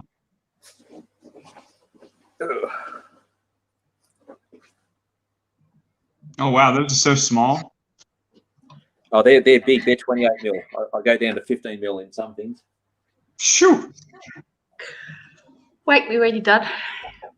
I wish that I tried D&D online. I couldn't get into the game for 2 years. He said it's too predictable for me and boring. Pete, nice. Pete said, okay, good day, mates. Going to walkabout. All right, going to the thanks pub. for being here. And they're the 15 mils. They're 15 mil ancient Romans. Oh man. Wow. Do you guys call it the pub? Some places are different. Some places are called a pub. Some places are called a brewery. It depends on what you go to. Or you can say brewery. So yeah. Yeah, brewery. Hey Tina, Tina. Tina Ladybug, hi there. Just looking. Yeah, Stephen does speak. We were talking before. Stephen speaks a lot more slang than I do. So Yeah. sometimes he says things that I have to say, no one's going to understand that. So when I'm filming him, when he's doing cooking demonstrations, I do have to do a lot of editing because some of the things he says, I'm like, no one's going to know what you're talking about, buddy. So, yeah. The Bumblebee said, good job, my uncle's not in the chat. He would have not let Steve put them down. Pete's right. Pub is a bar. Yeah. It is a bar, yeah. Hot Wings, the D&D online I do is actually it's a full role playing game with some other guys, and we use Discord as a connection, and so it's actually not a computer game. It's actually a social interaction and game that we play. So yeah, it's we've been doing it since lockdown started, and it's been a good way to just catch up with some mates and play some. And what do I call D&D? Dumb and Dumber. Dumb and Dumber. Yep, Dumb and Dumber. Yes, Darren, I know my nerd is showing. It's all good. That's what he said, nerd. As I keep saying, that's only the tip of the nerd iceberg that's showing. I think Darren's coming to visit us soon. Isn't Cool. he? Didn't he say he was going to come and get some apricot jam and mustard pickles? Some pickles, yeah. He's got to call in on his way through. The Bumblebee. Isn't there a weird name for a donkey down under? An ass? No. Is there a weird slang name for a donkey down under? Not that I'm aware of. No. You got me on that one. No. I'm like Yeah, okay. Hot Wings, are you a Star Wars geek? Because I will admit to that. I am Star a Wars. Star Wars. Love The Mandalorian. So I've never seen that yet. it's really good. They're now doing a spin-off called the Book of Boba Fett. So another He should TV. have been the Mandalorian. Oh, Boba. Yeah. But well, see, when you say Boba Fett, it's Boba Fett. Boba Fett. No, Boba. Boba Fett. Boba. Boba Fett. Oh no. Sorry, it's my English Here showing. we go. Oh, Hot Wings. Where are you from, Hot Wings? I missed that one. Because can I adopt you as well? So You adopted Pete and you adopted Hot Wings. I think we need to get him into my D&D group. Baby Yoda is so cute. I'm just saying. Baby I love Yoda. it. I'm just waiting for Hot Wings to say, because I think it was UK. I'm not sure. Hot Wings Outdoor Life. Hot Wings, did you have a different channel name? Because I think I saw something once before. Yeah, Arizona. Arizona. Spent a couple of days in Arizona in Phoenix. They said, how did Boba get out? That's the question. All I can think of is like Forrest Gump. Wasn't his name Bobba? I don't know. Bubba. Anyway. Bubba. Actually, one of my favourite memories of my trip to America was in Arizona because we had a conference at the home ground of the Cardinals, and we had a conference tea at that night. And after the tea, we were able to go on to another section of the stadium, and I got to play touch American football in the middle of the Cardinals home ground. It was absolutely fantastic. Yeah. Oh, wow. It's an amazing stadium there. I mean, you're blurry. Yeah, it just keeps going out of focus. Yeah, his camera's focusing in and out. He said, yes, Tina, she said, are y'all from Australia? Yes, they're both in Australia. Yes. Yeah, we're actually in the same house. He's just in a different room. So he's my other half. Yeah. I'm his better half. Hey, Southern Boy Prepper from Southwest Louisiana. Hey. I keep introducing myself as the other half in Sweeney's Creek, and some people say the worst half. They'd be right. Doing a spin-off with Cars from episode 3. So, Jarrett, apart from beekeeping and farming, what hobbies or things that you do in your spare time? Well, most of the time, like, I'm a stay-at-home dad right now, so I hang out with my kids and stuff like that. I guess hobbies-wise, like I guess really just focus my time on like building. I like to build stuff, so like I try to most of the time I'm building stuff for our homestead or for our farms, Yeah, cool. or giving a hand with other people. I want to start getting into or like dabbling a little bit with like some woodworking stuff. I don't know why wood turning to me is just so cool watching them like shave that stuff, and then like epoxy, when they build stuff out of epoxy with epoxy resin, that stuff looks really cool. Yeah, Julianne's dad's got a wood lathe that we'll be setting up in our shop. Nice. Yeah, so we both like that sort of stuff as well. So we've got a lot of tools, haven't we, Julianne? And yeah, I'm a toolaholic. I admit I like tools. She's got more nail guns than most blokes. Yeah, I'm not a girly girl. I would prefer not getting a sewing machine for Christmas and rather getting a drill. So yeah. Gotcha. Yeah. And I have one pair of shoes. So, two, sorry. But yeah, no, I prefer to. I loved doing some turning with my dad when he had his lathe set up in his old shed. So yeah, getting back into that'll be good. Yeah, that's really cool. Darren wants a lathe. He doesn't have enough tools. Sure. Hot Wink said, I'll be turning arrows for archery later this year, but right now van conversion is more Yeah, I saw your live Hot Wings. I'm actually curious to see what you do with your van. I don't know if you guys have seen it or checked it out. Hot Wings is converting a van that he's like actually staying in. It's really cool. It's like, I guess, like a boxcar van. It's pretty awesome. So Southern Boy Prepper wants to raise bees. Oh, I want to raise bees. I'm wanting this for my home. Southern Boy Prepper. Bees they're one of the they can be a headache sometimes, but they're just really cool. They're like, if you have the patience for them and just you get the love for it, I mean, it's awesome. I even if I was allergic to it, if I ever become allergic, I'll probably just rock an EpiPen in my shirt, and I'll just end up still doing bees. But any questions and stuff you want to know, I can answer and let you know. Bye, Pete. Bye, Pete. He said good night, all, and good night, Hot Wings, my adopted little brother. It's funny. Stop drinking. Darren. Seriously.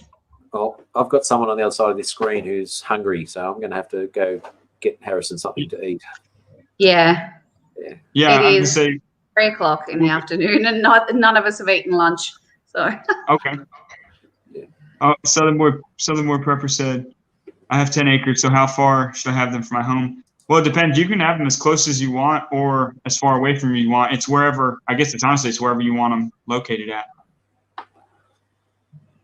Yeah, so long as you're safe, really. So yeah, like yeah. I live on 3 acres, and I have mine my house is kind of in the middle of my 3 acres, and I have them, I guess you could say, an acre and a half away, just because it was good setup where I have more sunlight. They're close to water and good with sunlight. Close to a water source is a good spot too, isn't it? I think, yeah, if you have, and correct me if I'm wrong, because this is the way that we always did it. We didn't put our house in between us and the water source. So, nope. So basically, if you've got a house, don't put your beehive over here if the water source is on the other side of the house, because that's where they'll go. So we always put the bees closest to the nearest water source. Yep. Yeah, they do. It's what's called like the bee line. You can actually follow it sometimes where there's water, or find it even where they're going, where they're getting their pollen. You can see like the trail of where they're going. That's why we call it making a beeline. So, because that is literally what they do. Yeah. Exactly. Well, see that one of the good things about it is. Thanks, Darren. One of the good things about it is like when you actually, believe it or not, bees actually like drinking, like, they don't like rain barrel water or none of that stuff. They actually want it like from a creek and stuff. They will go. You could put all the water you want in front of them, and they will go to that at the very, very last resort. Because I have 2 creeks that are spring fed on our property, and they actually, if you go down to some of the rocks, you can actually see them landing on the rocks and drinking out of the creek. It's really cool. Yeah. So that's one tip.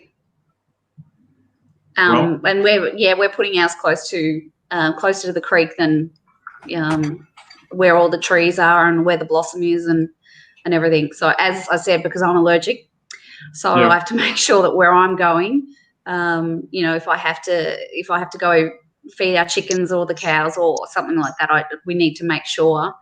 I'd like to put them in our orchard. Yeah, that would be perfect. Which is fine. I just have to be really careful. and just be aware of my surroundings. Don't walk around in bare feet. So, Exactly. Southern Boy Prepper. Yes, I do. If you look at I think it's like the short video I put on my channel, you can actually see it's just it was a quick, short process of how to do it. I do have a honey extractor. It's like not an electric, just one I turn by my hand. And I use it. It's called the uncapping, not an uncapping knife. It's just a uncapper, and I put it across the comb, the front of the comb, and I take off the cappings, and the honey just kind of comes out and drips down. And then that's when you spin it. The centrifugal force of when you're spinning the spinner, it like spins out. I think Julianne. Well, I just want to say. Steve, for you and Julianne, thank you for coming. I don't want you guys. I know you guys have to get lunch stuff. I know the time's different. I'm not going to be on too much longer myself. I got to get my kids ready for bed, and vet ourselves. But if you guys have lunch and stuff like that, I don't want you guys to feel forced to stay or different things. But I do appreciate you guys being, my first guest on here. We really appreciated the invite, and it was a good way to just sort of get started. And so yeah, we're more than happy to come along. Yeah, definitely. Thanks for the invite, because we were really hesitant about doing lives, and we're only a new channel as well. So we were. It's nice to be invited. So thank you. Oh yeah, definitely. Well, I just figured. I mean, you guys were a big supporter, even just showing up in the chat and stuff like that, just to talk with stuff like that. So, hey, Lone Star. I was just letting him know, Julian, that I know you guys have to get lunch. I didn't want you guys to feel like you had to stay or anything like that till the end or different things. I just want to let you guys know. It doesn't feel like we've been talking for nearly 3 hours. It's just like, yeah, it doesn't. And for someone that we don't know, it's like I always feel a bit hesitant about getting into these things, and it's like, are we going to talk? What are we going to talk about? Are we going to be able to connect with people? It's really weird. You're sitting on the opposite side of the world to us, but it's just like sitting in a room, having a few drinks with mates, and that sort of thing. So it's been good. Hey, good night, Hot Wings. You have a great night too. Thanks for coming to join us. Southern Boy Prepper said, I found you on a raid we did. Now I'm hooked. I appreciate that, Southern Boy. I plan on getting a lot more videos out. I'm working on a couple right now. My wife and I have been working on them, but I plan to get out more and then more out, especially with the bees. As soon as the season goes, I'm going to start recording a lot of it, because I think it's going to be a very productive year for these bees in this garden, especially if we get shed wars going. Yeah. I think Southern Boy Prepper, that was with North Shore. That I suggested we raid Jess, who left just before. Yeah. So I was there too, and you guys shocked the mess out of me with that. I saw the chat. Like 10 to 50 people. I was like, whoa. We've got to make sure that we're on live one time so that he can raid us, because we've organised, or Julianne's organised about half a dozen raids locations. So we need some love. Definitely with this experience now that you guys can start doing some live too, and share. Especially that's another key thing, man. With you guys, being Australian, being, I guess you could say, not the huge spectrum like how there's a lot of Americans and stuff. But one thing y'all can do is even do lives, man, and bring different people on to talk, and they can learn different stuff. Like we've learned a lot tonight from you guys, and y'all are some good down to earth people, and definitely very funny.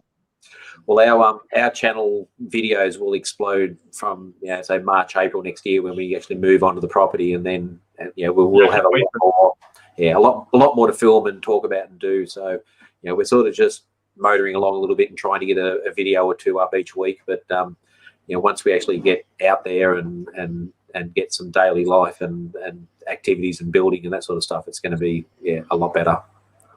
Right. Yeah, we'll be able to film a lot more, and we've just got some new equipment to do that and everything. So it'll be good. I'm waiting to see that new lens, Stephen, so we can. Oh yeah, definitely. So we can. But so we're hoping to get a lot more up, and it'll be good to show you guys what we do, as opposed to the homesteaders in America, because we'll be doing the complete opposite, because our seasons are the complete opposite. So we'll be planting tomatoes when you're trying to shovel snow. So you're exactly right. Bumblebee said it's been awesome. Nice chatting you guys. Definitely more bee vids, B-Hive Homestead. Oh, definitely. He said, I think getting the word out about the fake Manuke and helping the real beekeepers out. You're exactly right. That's one of the passions I have. It's with bees and stuff, and it's good to kind of even educate people a little bit, because it's not like anyone's out here trying to get rich, selling honey or different stuff like that. It's just making it more known, especially with the homesteaders and preppers in all the community. Yeah, you'll never get rich selling honey. You're exactly right. It takes a lot here. Yeah. Even with, you're doing great, guys. Just don't break the camera. I just saw that. I couldn't believe it. Twice. We used it twice. Well, yeah, that's our next goal. our next goal is to get a good camera working. Like I'm actually using my cell phone to do the live and record and stuff like that. Started with that as well, and we lent a camera, and that was the only reason we could do it. Is we borrowed a camera from someone else until we thought, you know, we were ready to get one. So, and we didn't spend a great deal of money. So, because who has a great deal of money? But yeah, when it broke, it just nearly broke my heart. And it landed on soft grass, and I'm like, how could you break? But the lens kind of went up, and then the lens bit was like this, and I'm like, yeah, that doesn't work. So and we'll still use the phones because they're good for incidental filming. If something comes up and you whip your phone out and you can get that footage at the time. But when you're setting up to film something, then have a look at the one we got, Jared. It's a Canon M50, and there's a new model that's just come out. So it's a good camera. Awesome. That's actually one I was telling my wife about, because I was like, I feel like it would be good for recording videos, and a lot of the stuff now, if you look at like stands and stuff like that you need to, like, when you're trying to like record stuff and everything, it's you have to, I mean, most cameras are not built for cell phones. Yeah. And we use when we're editing, I've just started, the Drought one was the first one we used, DaVinci Resolve. It's a free program. It's amazing. So for any of you people that are out there, DaVinci Resolve, it's free, and it beats, we were using Camtasia, which costs, and Adobe Premiere. It's way better. So yeah, it's a fantastic little program, and we were just downloading stuff from our phones into the computer and just using that. It's just so simple. The other piece of equipment we've got that's really handy too is a Joby Gorilla Stick for the phone camera. So it's a little tripod, and it's got bendable legs that you can twist around, and so I think it's out in the car at the moment. So have a look at those. It's like you can buy a little clamp that sits on top, and it gives you like a foot high tripod for your camera. But you can get it to hang on to a pole, so you can sort of mount it up in the air and do all sorts of stuff with it. They're really, really cool. Oh, that's really cool. Yeah, that's awesome. Yeah, Joby Gorilla Stick. Joby Gorilla Stick. Okay, I'm gonna look at it and see. Yeah. They're good if you're out filming and you want to just, like, you don't have anything, you can wrap it around things to make it stay up. So it's really, really flexible. But yeah, they're good. But I'm going to have to love you and leave you guys, because I have to go back to work and I have to eat. It is it's nearly 3:15 in the afternoon. Our 11-year-old who's sitting I'm trying to figure it, just behind Stephen, not a happy camper. He wants his food. So kids. Got it. Well, thank you again, guys, for being on here. Again, I appreciate it, and we're gonna get through this stuff together, and can't wait to see more stuff that you guys put out. Yep. When we do our first live, we hope people join, and we'll definitely invite you along as well. Team Down Under on the Shed Wars is probably going to do a live later this afternoon, and I might jump on there. So just keep your eye on that. Okay. Yeah, I'll be looking for that. Yeah, but, everyone will be asleep. Thanks for the invite, Jared. We really love being here, and it's great to meet all you guys. And as you said, no problem. Across the world. So it's nice to meet people, like-minded people, and get along so well. Definitely. And we're willing to adopt anyone. So we'll adopt anyone if you want to come visit. Pop on over to Australia when you can. So and we'll make sure we get and bring in some of that canned beef or canned chicken. Ooh. If you do get a chance to come over, our place is your place, mate. Well, I appreciate that. Same goes to here. I mean, if you guys come over, that'd be great. You guys know that. Well, Darren's just asked me if it's waterproof when you water the phone. Can I just explain what happened? The footage is going to go up soon, but when we broke the camera, I thought, bother, I need to. So I put it on the Joby stick, and I thought, where can I put this thing? So I put it in one of the pots that have our fruit trees, and I put it in there. And then I started doing it, and I forgot I was filming, and so I watered the fruit trees. Oh, okay. And her phone. And my phone. So I broke broke the camera and watered my phone on the same day. And yes, Darren, it was waterproof. But yeah, I showed him the video footage. He said, you got to use that, because I'm just sitting there and all of a sudden I'm like going, and I still didn't even know I'd done it. I went back later to grab my phone. I thought, why is it wet? Don't put it in the garden when you're watering. Just a heads up. So thanks, Darren. Okay. Yep. So, all right. Thank you guys for being here, and everybody. And Southern Boy, if you have any questions and stuff, I'll still reach out to you about the bees and stuff and help you out. But thank you again, everyone, for being here. You guys have a great night, and we'll be looking forward to another live and seeing you guys around. All right. Thanks, guys. Thanks. Much love. Bye. Bye.